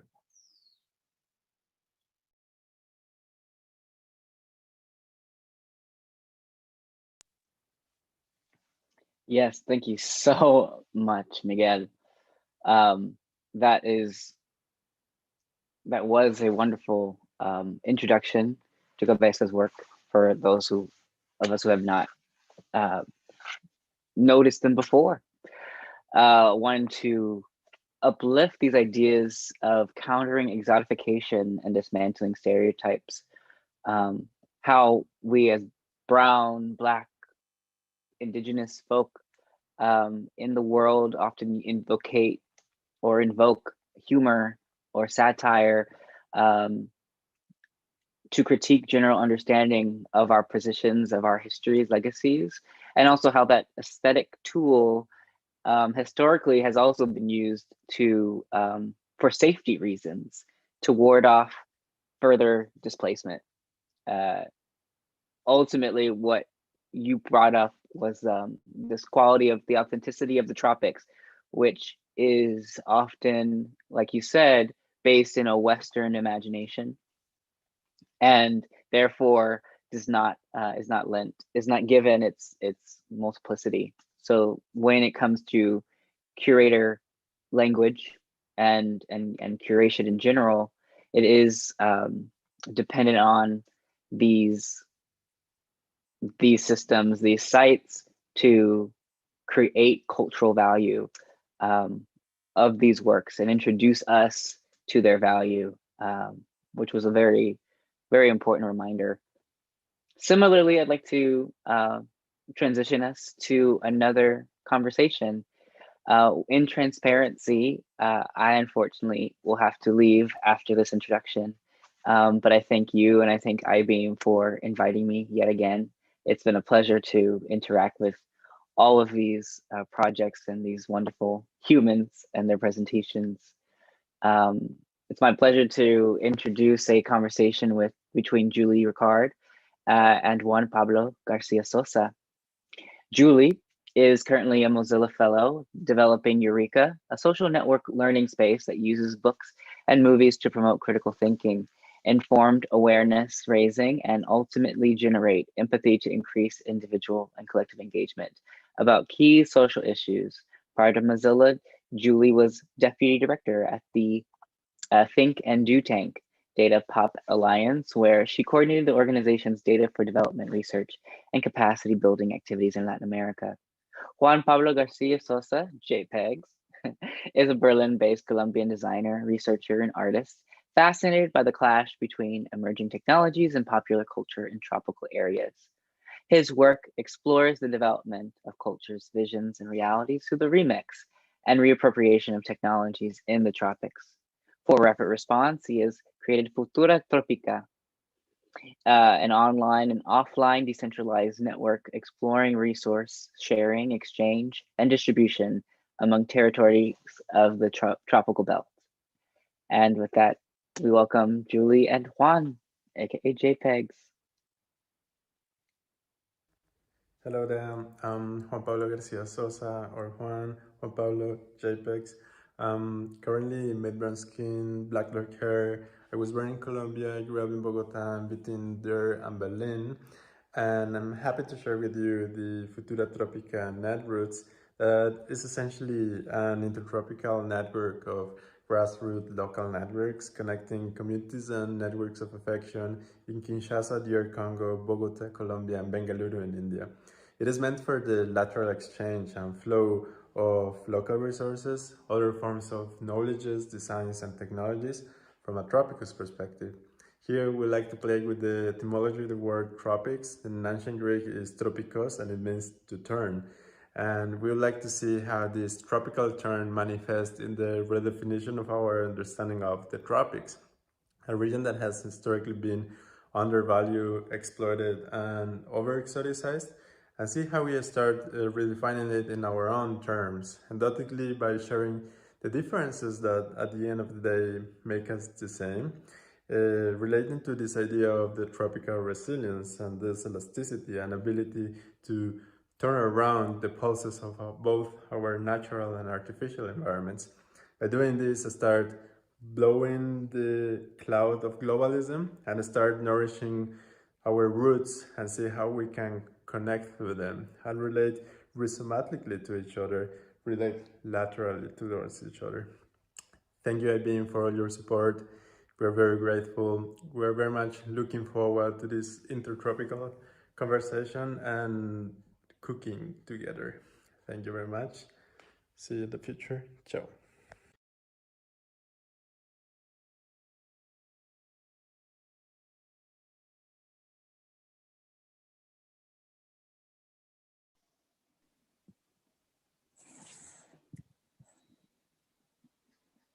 Hi, everyone. Very nice to be here. My name is Julie. Thanks a lot, iBeam, for the opportunity to have this conversation with all of you, with JPEGs. I'm a white woman with long brown hair, brown eyes. I'm in my 30s. I'm wearing a red shirt, headphones, round glasses, and my background is white. Hey everybody, hey Julie, nice to see you again. I'm Juan Pablo Garcia Sosa, or Juan Pablo JPEGs. I haven't changed so much since I recorded that video, physically at least, only that I'm wearing today a blue jumpsuit and a pinkish pullover.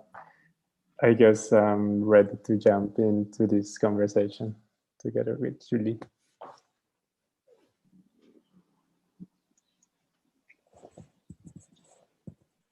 That's super exciting. I'm going to give you a little bit of background about myself and the work that I've been doing.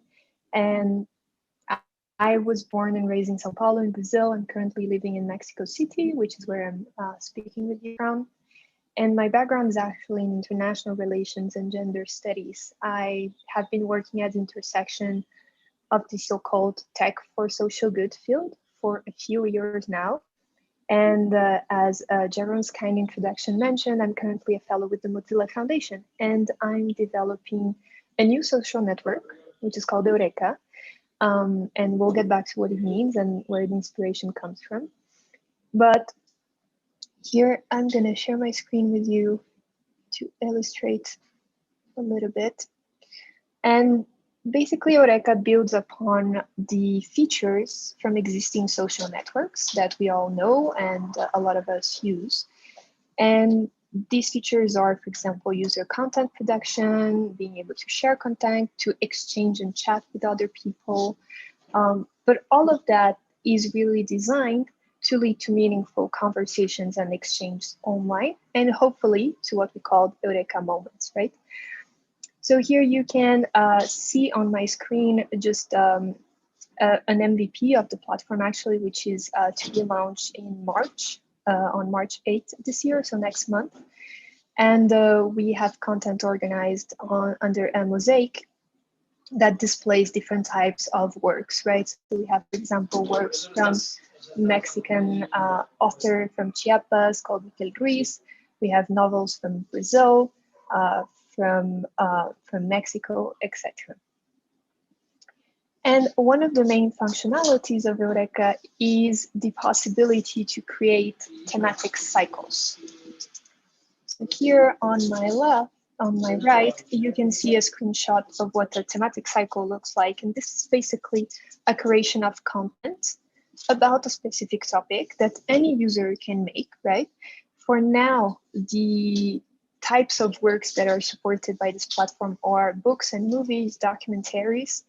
And really the goal here is to provide deeper content than just a newspaper article that is read quickly online or just a message on a Facebook group that actually, we are talking about content that actually takes more time for you to go through, actually requires you to go offline instead of remaining online all the time. And this is just an overview of the platform itself. We can get back into more details in terms of the functionalities. But before we do that, just as I mentioned, going back to that idea of Eureka, right? I'm sure many of you are familiar with what the Eureka moment is, or usually what it is traced back to.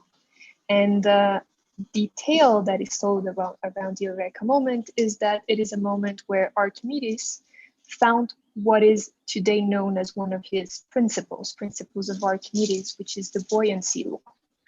And supposedly he was so happy that he found this, the key to this mystery, that he got out of his bathtub and ran to the city or the town, just screaming Eureka, which is in Greek means I found it. So really related to that finding moment, right? And the reason I'm telling you this is because the goal we have at Eureka, the reason why we name it this way, is to constitute an online space that gets people to pause and think, which seems anodyne, but we'll get back to it in terms of what it means in terms of challenging the predominant dynamics we find online and that are dominated by the social media giants.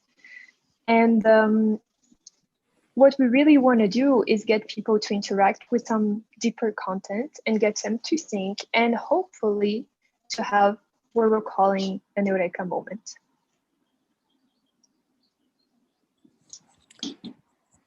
Cool. I guess I'll jump in, and I think that's also cool that we kind of ping pong back and forth, like intersecting our projects and visions together, disrupting monologues in a way. I think we both share like this fascination to this click or Eureka moment where you feel like energy flowing directly to your brain or something like that. For me, it is very close related to what you will experience in Mexico, possibly in Tepito, with this so-called toques, electroshocks machines that you see on the right of that screen. And for me, that's kind of this Eureka moment, aha moment, that Futura Tropica is also looking for to trigger something that potentially shakes the earth, as the very long predicted earthquakes in Bogota or Mexico and on the Andean Mountains.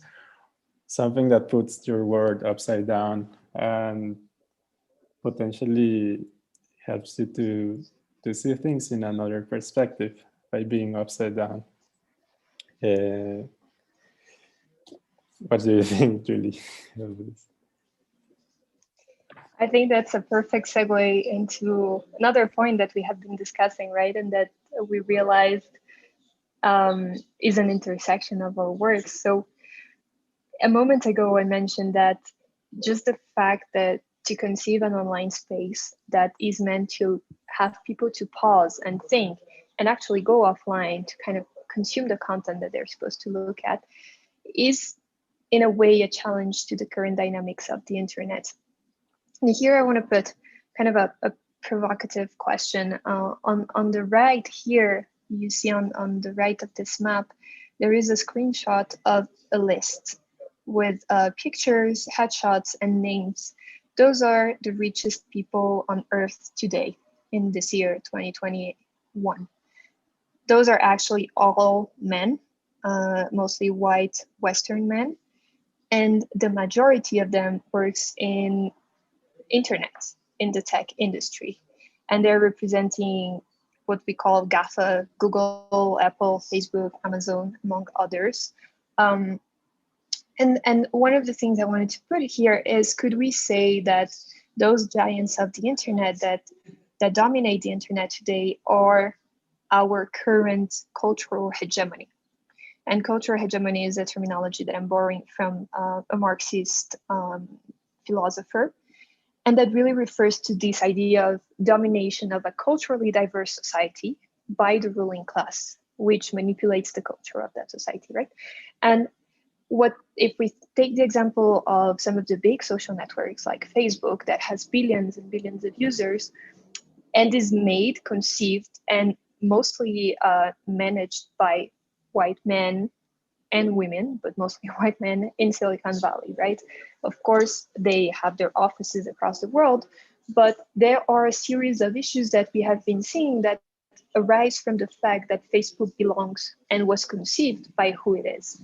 For example, in terms of content moderation, right? There is a context that those executives know much better, which is the context of the United States, than other countries and other languages. And when they have to choose which words their algorithm are going to rule off as something that is hate speech or something else, they don't necessarily have the local context, the local knowledge to actually make an informed decision about this, right? There are efforts towards this, but the fact is that there have been many instances in which we realize it is a limitation of having a company that is so powerful and that is based in one country and conceived by people from one country. And just an example of how powerful we can consider Facebook is today, and why I'm using this term of cultural hegemony. I don't know if you saw, but very recently, I believe it was yesterday, Facebook blocked Australian users from viewing or sharing news in Australia. And that comes as a result of a tentative from the Australian government to actually make Facebook pay for showcasing news in their platform. So as a result, they say with a heavy heart, they're blocking the news out of the Facebook platform. So this is Facebook standing up to a country government, basically, and a relatively powerful country government. So this is how much power we can say those companies have today. And in that sense, what JPEGs and I were talking about is you know, there is this hegemony that we've been used to work with, or we've been used to live with this hegemony of the very rich countries over everyone else that is not a very rich country, right? And this is also the provocation we want to put when we don't even have the terminology to talk about this opposition that for now is conceived as a dual opposition, but back a few decades ago was conceived in terms of three parts of the world, right? And we had the third world, we have the developing world, and we have the developed world. Now we're a little bit more politically correct, so to say, and we say the global north and the global south. But that's also limited in a sense, right? And I know JPEG's a lot of your thinking is also trying to tackle and propose an interesting framework to look at this. Totally, like there's certainly lots of concentrations in certain fields of our realities. In the fields of knowledges, designs, or technologies, they're certainly hegemonic in a way from the way they are conceived and to which it is targeted or directed. And this has been in a way a consequence of most likely of these understandings of the planet we have, as you mentioned, like the so-called first and third world, or developed and developing world, now the global north and global south, or the east and the west, or the west and the rest. All these binaries and dualities, modern binaries we live in, have embedded hierarchies in them. And this is something that can be, there's an opportunity to frame this differently. And I think this flipping the map, the way we have learned to see the planet and to relate to the planet and put it upside down, might be a beginning for this. As potentially also relating to the way how the magnetic fields of the North Pole have been shifting from Canada to Siberia, and they're tending to the south. This is where I think it's a good moment to introduce what I suggest as an option with the idea of the tropics and the tropical belt. Like come to terms to this idea of a region that has historically been undervalued, exploited, and over-exoticized, and see how within this tropical belt, or this idea of the tropical term playing with the etymology of the word tropics, then in ancient Greek also coming back to Eureka means to turn, referring to when the sun turns the other way around in the solstice, in the tropics of Cancer in the north and Capricorn in the south. By thinking of the idea of the tropical belt and extending this understanding of how we as a Colombian not only relate to the Latin American continent, but also relate very well to someone in Kenya or Cameroon, the African continent, or Vietnam, Cambodia, because of these climates and environments and landscapes we share. There's an opportunity to bring this to these equations of east, west, north, south binaries we have, and open up the space for all the margins that stay in between these black and white polarities, no? What do you think about this opportunity? Yeah, definitely. And as we've been discussing, I think this is really an interesting way of breaking the binaries, as you were saying, and potentially of of fostering more local knowledge, right? Because at the end, the reason why we want to conceive this world, our world, in a non-binary, non-global north, first world dominated manner is because there is so much value and so much knowledge in the so-called rest of the world, right? And that idea of bringing the tropics, the tropicos, is breaking this binary and say, well, we don't define ourselves anymore just in opposition, right? We exist. I think this idea of looking at local knowledges and how we define it on our own terms, endogically in a way, so to say, I think that's very relevant, especially with the cloud of globalism is so pervasive in a way, and see how what there could be if we look at local responses yet with a planetary or intertropical conscious. And I think this is something that we both share, this interest on local knowledge. In my case, I'm beginning this network connecting communities of affection or networks of affection and support in Kinshasa, DR Congo, Bengaluru, India, and Bogota, Colombia, and examining like responses to both our natural and artificial environments, and see how we can like develop an intertropical conversation with them.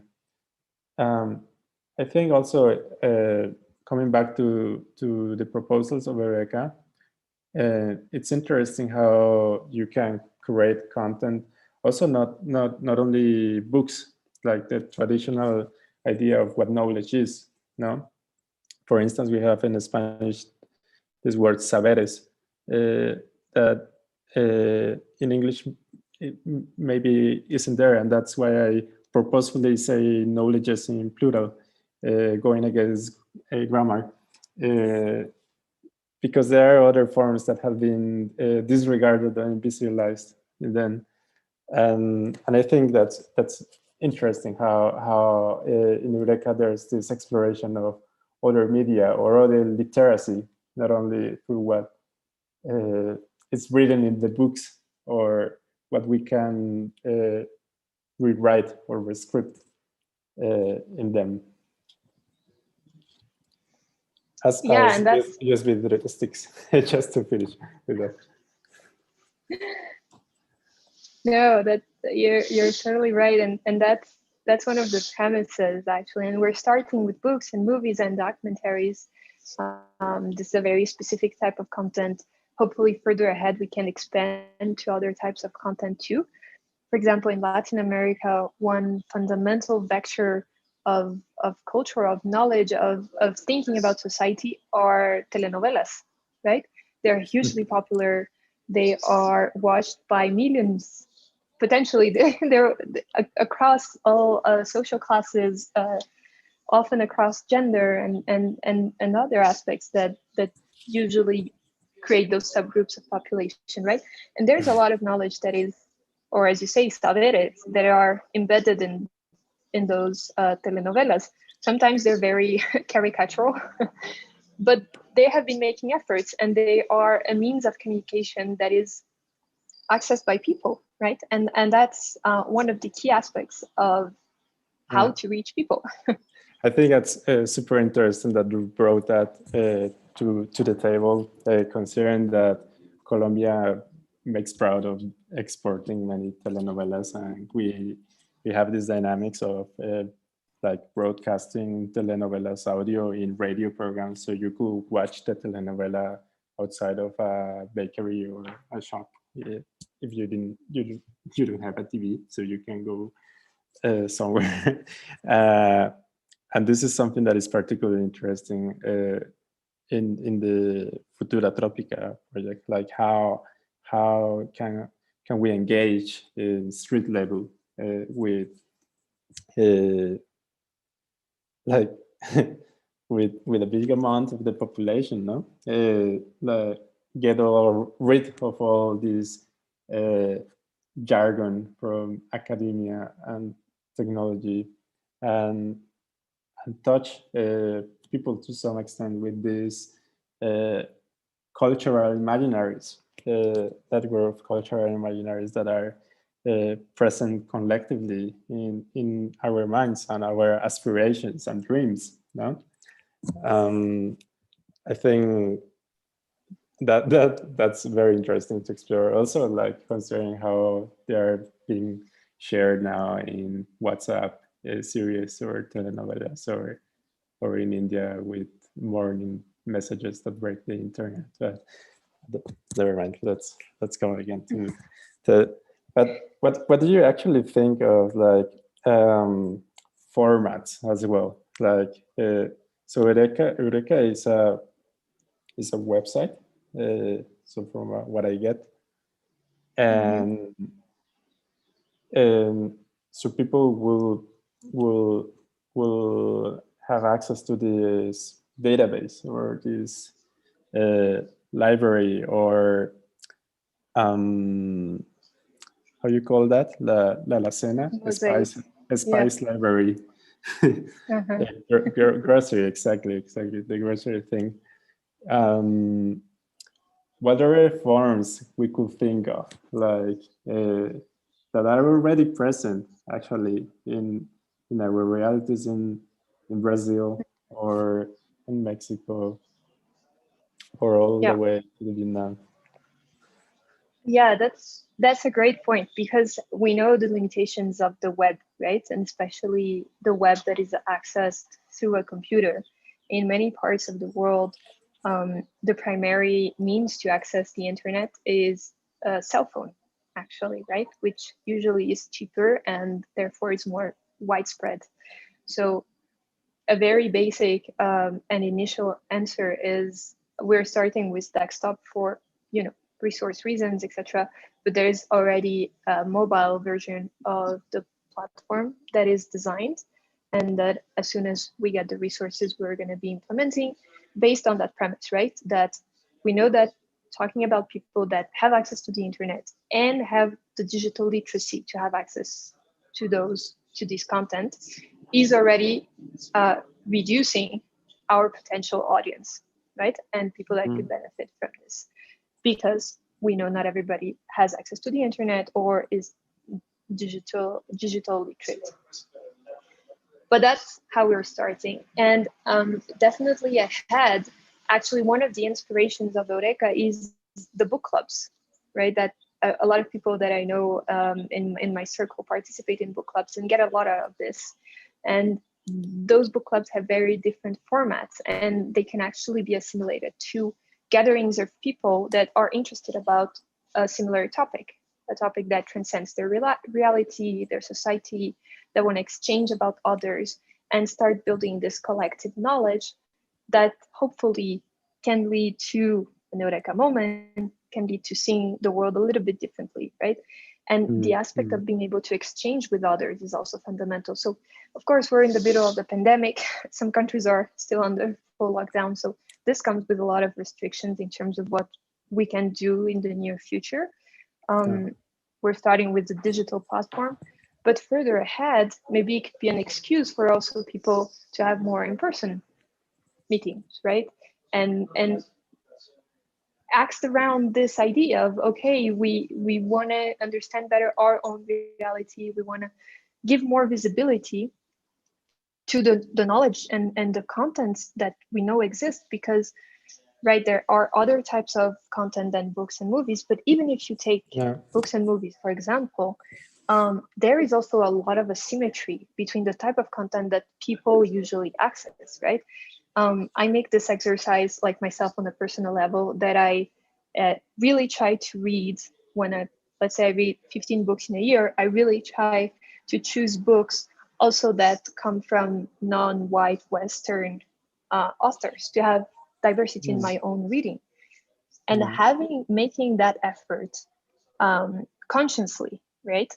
I still end up at the end of the year with like a 50-50. kind of ratio between white authors, non-white authors, and male authors and female authors. So this is just to say that in general, there is much more space that is given to certain types of author, directors of movies, documentaries, etc. One of the things I'm hoping to do with Eureka is also to break this a little bit, even in terms and technical terms, having an algorithm that promotes more like the diverse, to put an word that is not great, content, right? So it will offer you more content. For example, a book like Miquel Ruiz, which is an author from Chiapas that I was lucky to find in a library when I was in Chiapas, but I never found elsewhere. So just to give an example. So we're happy, yeah. Sorry, go ahead. No, I just, I'm not the one to say this, but I think we are running out of time, unfortunately. Oh. But we're talking in the video conference lounge, just wanted to pinpoint quickly to the Clubbook vision. I think it's super interesting. What if it would be like a cookbook or a feijoada jam that already it happens in Brazil, for instance. What if we could think of these books or content or videos as recipes? That's many thoughts, many ideas popping up, and yeah, just to close, just want to acknowledge and thank all the people involved in the Futura Tropica project, over 40 people that Futura Tropica touched to a certain extent.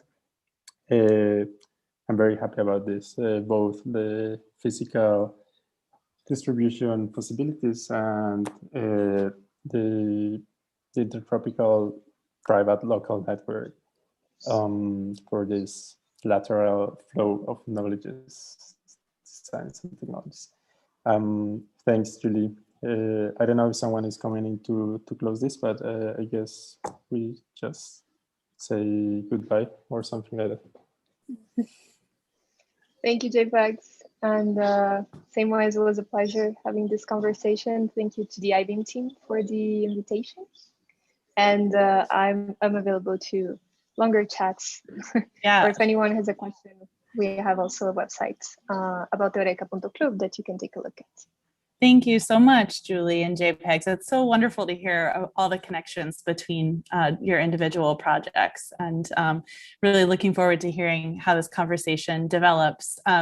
Yeah, as Julie mentioned, there's a lot more to say. So if anyone would like to kind of hop over into the attendee lounge, Julie and JPEGs will be there to chat during our next break, which we will be taking for 10 minutes. So we'll see everyone back for the project launches at 4:30 p.m. Eastern Standard. Thanks so much.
Hello, friends and colleagues.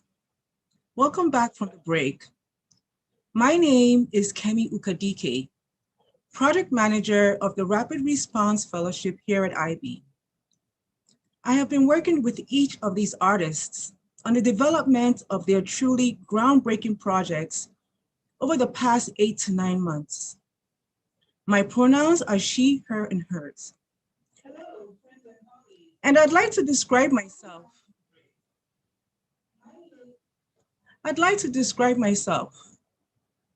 For the blind or low vision participants, I have brown skin and ombre black to blonde curly hair.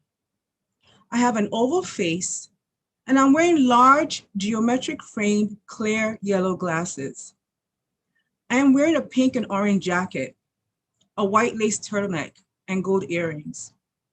Behind me is a red wall with a red, black, and white mural featuring dark-skinned African dancers. I hope you've enjoyed today's program so far.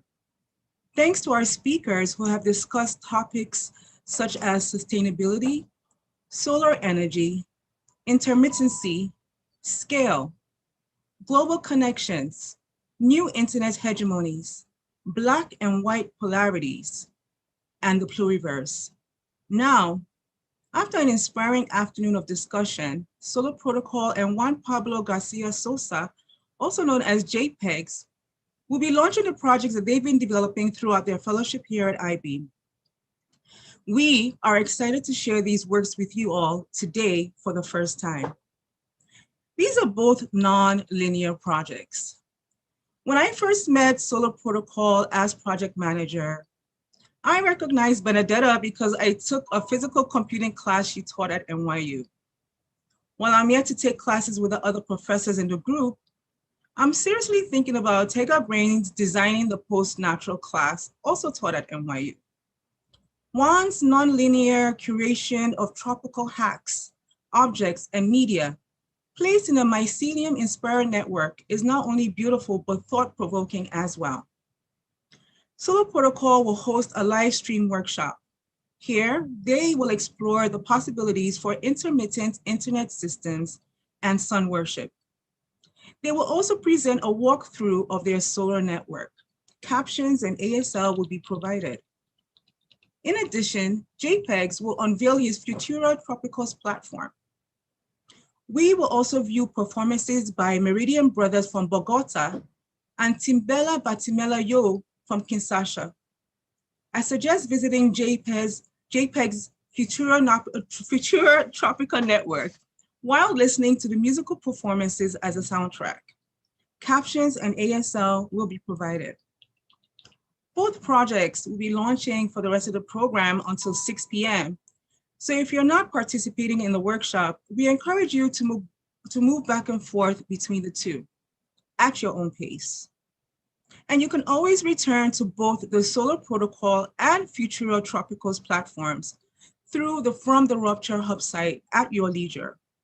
I encourage you to visit the project pages for both Solar Protocol and JPEGs, where you can learn more about these exciting new works. Some housekeeping remarks. Edan will be handling access requests and communications in the chat box on the Hub site only. I will be your host for this portion of the program, and I'm available for questions and to support your navigation between the two projects. You can connect with me by commenting in the chat box and over in the attendee lounge, where myself and other IB members will be available to answer questions. Thank you and enjoy.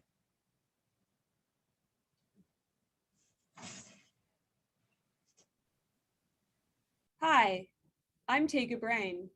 Hi, I'm Alex Nathanson. Hi, I'm Benedetta Piantella. And we are Solar Protocol. This is a project we've been working on for roughly the past year. And we're going to do a walkthrough of the different aspects of it for you now. What if digital networks operated according to their environmental conditions? How would our relationship to the internet change if it were dependent on the sun? How do energy systems shape our culture? Earthly dynamics like day length, season, weather, and even the fluxes created by the activities and cultures of other life forms, these are all things that profoundly shape our lives. These shifting environmental conditions and influences could be understood as a kind of logic, or even a kind of natural intelligence. One definition of intelligence is the capacity to synthesize knowledge as logic and apply that logic to make decisions. At a time when we are outsourcing decision-making to our technological systems, a key question then becomes, what logics are we choosing to automate? And what are the underlying values that they enact? The use of data-driven methods, such as artificial intelligence, for automation has become widespread. But what would technologies based on a kind of natural or environmental intelligence look like? How might we learn to design with natural intelligence? Solar Protocol is a project that attempts just this. It is a web platform hosted across a network of solar-powered servers located around the world. Each server, a server being a small solar-powered computer, becomes active or inactive as the sun rises and sets in its location. Internet traffic to our web platform is then directed to whichever server has the most sunshine at the time. So we're using the intermittency and cyclical nature of solar energy distributions across the planet as a form of natural logic. And we use this logic to program how this network operates, as well as what visitors to our site might see at different times of day or at different times of the year. So we're exploring how the qualities of solar energy provide an opportunity to change our relationship to the technologies they power. Each node of our system is comprised of two main elements, a 50-watt photovoltaic panel and a rugged solar server box, which contains all the server hardware needed to communicate to our network. And this is just, one example of a possible installation. Depending on the site, there's multiple ways that the system can be installed, and all of the documentation for all the hardware as well as the software details to replicate one of the systems is available on our website and on GitHub. Each node in the network checks in with the other servers, and if it determines that it is the active point of entry into the network, it redirects the all incoming traffic to that particular location. This visualization shows the past 72 hours of network activity. The yellow represents the volume of sun at a particular server. The colored bars represent moments when that server was the point of entry into the network. The content on the website has varying levels of resolution that change with the amount of stored energy in the battery. So when a particular server has higher energy reserves, it generates higher resolution pages that allow it to conserve energy locally. Solar Protocol is a global network of solar power servers, thanks to our collaborators that are hosting a solar server around the world. Currently, we have servers in the United States, in Canada, in the Kalinago territory, on the Commonwealth of Dominica, in Santiago, Chile, and in Australia. And the network enables each steward to host site-specific content on their server that can be displayed when their server is the active server and their location is in the sun. And so the next couple of slides are some welcome videos and some hellos from our server stewards. Hi there, my name's Anne Pasick, and I'm an assistant professor at Trent University and a Canada Research Chair in Media, Culture and the Environment. I'm coming to you today from sunny Peterborough, Ontario, up here in Canada, where I am happy to be a server steward for Solar Protocol. here you can see the box itself. And the battery is full because we're really happy to be getting a lot of sun today. Over here is my panel itself. It is tilted in a snowbank, which is my very genius provisional way of setting it up while I wait for the current public health lockdown to end in Ontario so I can go back to campus and hopefully put this up there. Hi, my name is Camilo Rodriguez. I'm a researcher at the School of Engineering at the Universidad del Desarrollo. I'm also the director of the Research Center in Technologies for Society. We are very interested in the Solar Protocol project. Our server will be located in the city of Santiago, in the northeastern part of the city where we have our main campus. But our interest is to also recreate the servers in other parts of Chile where our lab is also working, like Central and South Chile and also Patagonia. For us, it's a very interesting opportunity to be linked to this network of like-minded individuals and organizations that share the same purpose on environmental and social responsibility around technologies. And we are hoping to also upload some of the information from ourselves and our projects into this server. Thank you very much. Hello, I'm Caddy Brain and I work in community technology projects here in Australia. I'm Brendan Phelan and I work in medicine. We are on Awabakal and Warramai country here in the city of Newcastle, land that was never ceded. And this is also the location of the world's biggest coal port. So we're pretty delighted to be hosting a solar server here, which you can see on the roof behind us. We get a lot of sunlight here during the day. That's just the panel. The server's under the house. And we're really looking forward and really excited to be part of this project and hope this place will deliver lots of beautiful sunlight for the servers around the world. And so, I mean, this project is very much at the beginning stages, and there's lots of different ways that you might consider getting involved. We have our website at solarprotocol.net that has a lot of information about our call for server stewards and our system. We are looking for partners around the world. We hope to have a solar server in every continent on the planet, and we are currently planning the next steps and a all-hands participatory design event with all of our stewards and anybody interested in hosting a solar server to continue the co-design process of this network.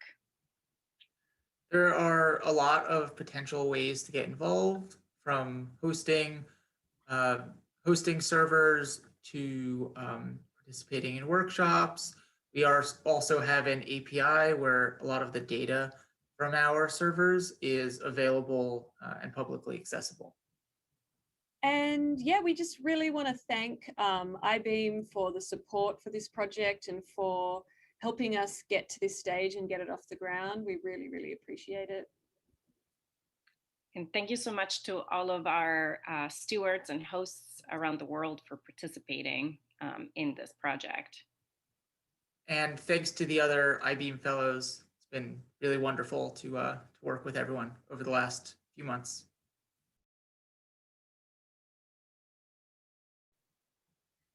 Hi.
Mula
Hola, hola, hola, hola, hola, hello, hello, el mundo y toda la gente alegre de nuestra civilización humana. Aquí está DJ Humildad una vez más, intentando un DJ set para el proyecto EYBAM.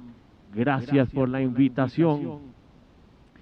Para el cinturón tropical, for the tropical belt. Para toda la gente hermosa de nuestro mundo, acá hay un poco de música tropical con influencias africanas. Y muchas gracias a Perle Galicia por la cámara y por el apoyo moral. Aquí tenemos el primer tema que habla de la familia, un tema dramático y muy de moda. Mi mujer me domina. Ya llegué, mami. ¡Ah, ya llegaste! ¡Toma! ¡Ya llegaste con la camisa sucia! ¡Qué colorete! ¡Ah! ¡Toma! ¡Pero para la cara no! ¡Sin vergüenza! ¡Toma! Por favor, no me la tires. ¡Fíjate la plata de los pelados! ¡Toma! ¡Borracho! ¡Vecina!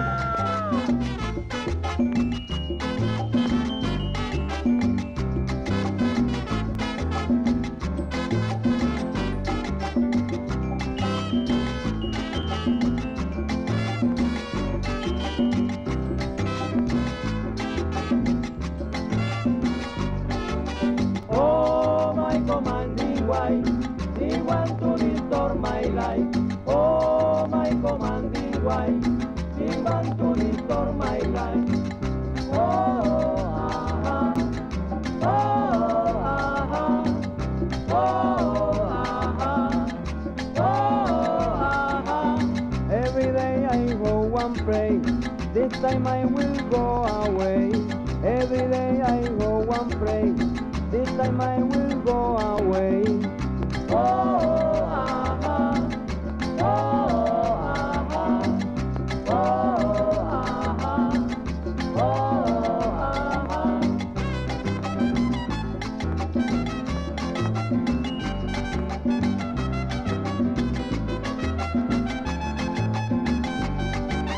Oh, mi mujer me domina y quiere destruir mi vida. Oh, mi mujer me domina y quiere destruir mi vida. Oh, ah, oh, ah, oh, ah, oh, ah. Todos los días ruego a Dios que ella pronto a mí me olvide. Todos los días ruego a Dios que ella pronto a mí me olvide. Oh, ah, oh, ah, oh, ah, oh, ah.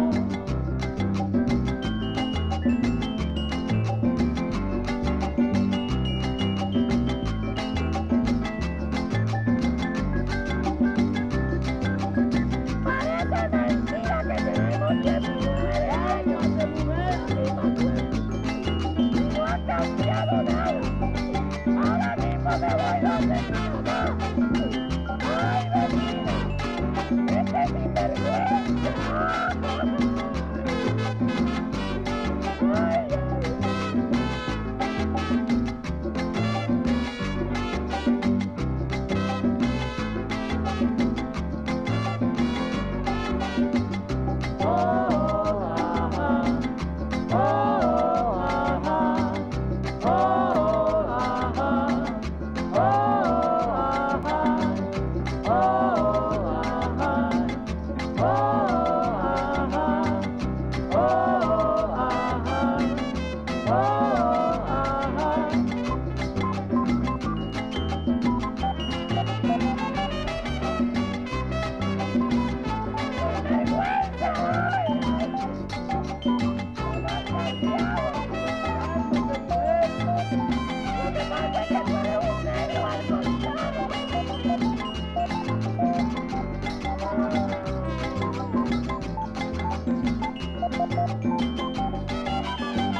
Francisco Fuentes, aquí llega Peregollo y su combo bacana y su descarga guapayosa.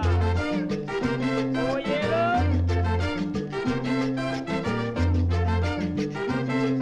Presentamos a Carvajal, rey del bajo. Óyelo.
desembocadura, el Dios no quiere llegar a su desembocadura, poco le importa la mar, y el matiz del horizonte, poco le importa la mar, y el matiz del horizonte. Baila el son, que yo bailo el son, baila el son, que yo bailo el son, baila el son, que yo bailo el son, baila el son, que yo bailo el son.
aparato con FM. Yo le compré a mi mujer un aparato con FM y ella quiere que lo coloque en cierto sitio que no conviene. Y ella quiere que lo coloque en un sitio que no conviene. Ella lo quiere allá en la sala, creyendo verme contento. Ella lo quiere allá en la sala, creyendo verme contento. Y yo quisiera que me lo coloque el aparato en el aposento. Y yo quisiera que me lo coloque el aparato en el aposento. Y yo quisiera que me lo coloque el aparato en el aposento. Y yo quisiera que me lo coloque el aparato en el aposento.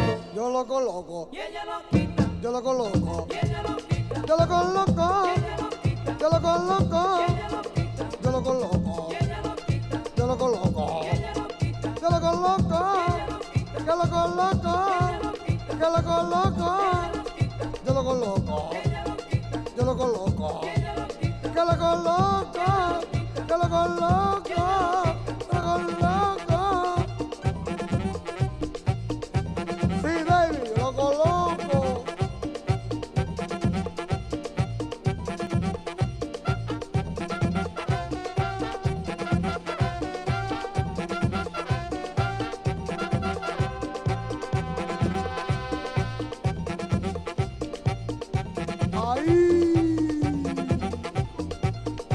Como te gusta.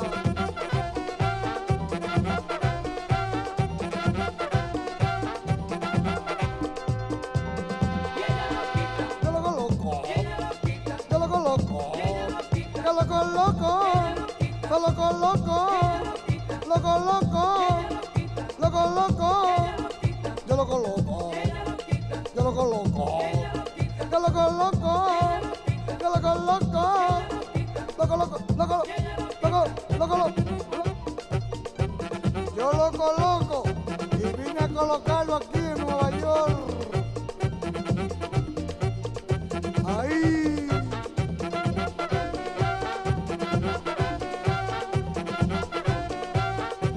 Vaya grifo.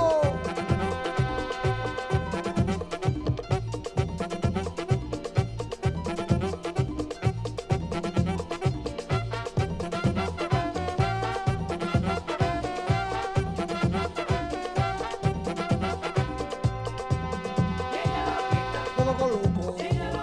Yo lo coloco. Yo lo coloco. Lo coloco. Yo lo coloco. Yo lo coloco. Que lo coloco. Se lo coloco. Lo coloco. Se lo coloco. Ay, mamá. Dime que estoy ansiosa, lleno de ira. ¿Lo coloco o no lo coloco? Dime, estoy ansiosa, lleno de ira. ¿Lo coloco o no lo coloco?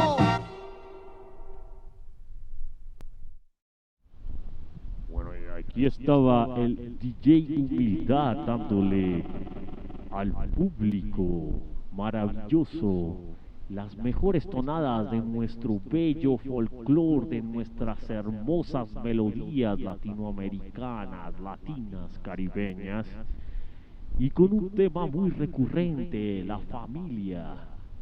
Aquí estaba Yo lo coloco y ella lo quita. El gran conflicto de las existencias relatadas según el DJ Humildad. Y gracias al proyecto EYBAM por contratar a DJ Humildad en su labor de poner la música bella y hermosa, nuestras tonadas, nuestro romanticismo. Gracias a Perle Galicia por el video y a EYBAM y a los cinturones tropicales, Hello to Belt Tropical, a toda la gente, a toda la gente, a all the people, siguiendo esta transmisión en vivo y en directo desde Bogotá, Colombia. Y ahora tenemos a el conjunto Son San, el son regando flores para toda la gente bella del mundo.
Caramelo, caramelo, caramelo vendo yo.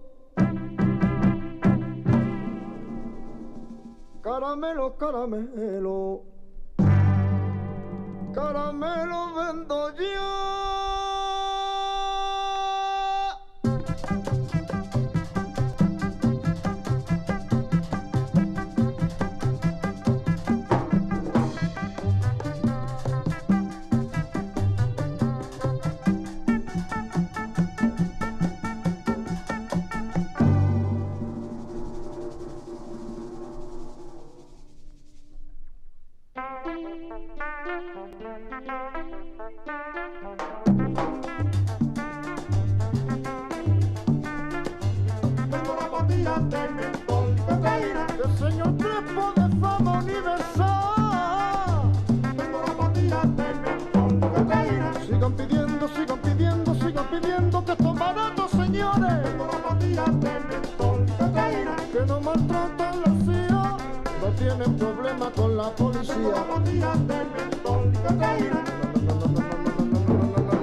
esa muchacha recibí, porque ella quería bailar conmigo. Hay una mañana que salí, cerquita del pueblo donde vivo. Para esa muchacha recibí, porque ella quería bailar conmigo. Cantando y bailando vivo yo, paseo, merengue y guaguancó. Cantando y bailando vivo yo, paseo, merengue y guaguancó.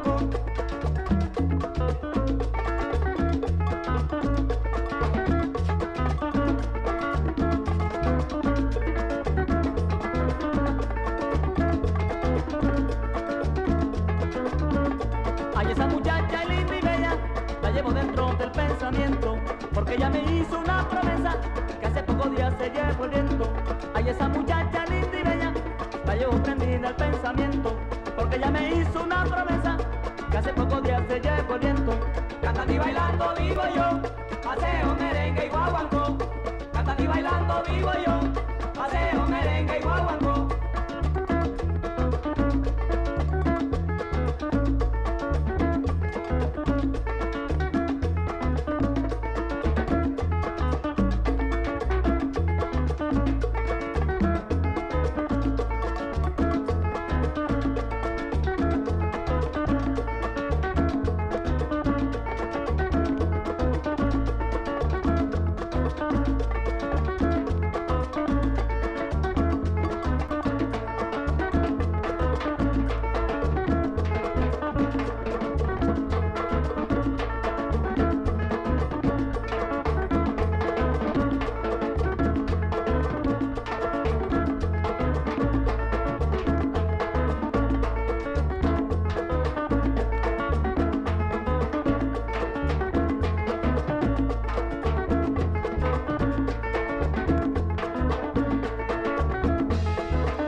Muchas gracias a la gente que miró esta transmisión en vivo, que disfrutó con DJ Humildad y su DJ set.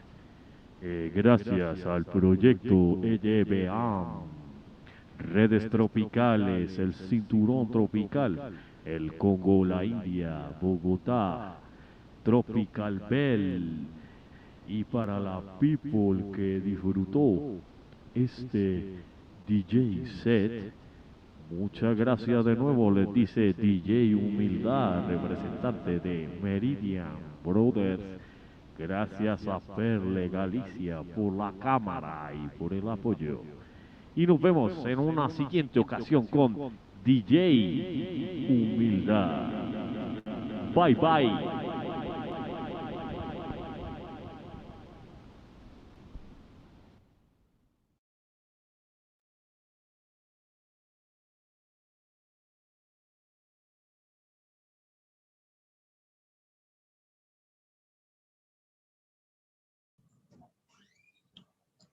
Thank you, everyone, for joining us for day 2 of From the Rupture, Platforms for the People. We launched new works by Solar Protocol and JPEGs. It was truly an inspiring day, and thank you to all of our speakers. Please join us tomorrow for day 3, Friday, February 19th, Digital Intimacies, Reimagining Performance and Modes of Connection, hosted by Lauren Ruffin. We will launch works by APN and Volumetric Performance Toolbox, and feature talks by Asa Raskin, Cara Gilmore, LaJournée McMillian, and include conversations with Aladdin Boreoli and Paige Mulhern, and Amelia Winger Bearskin and Valencia James.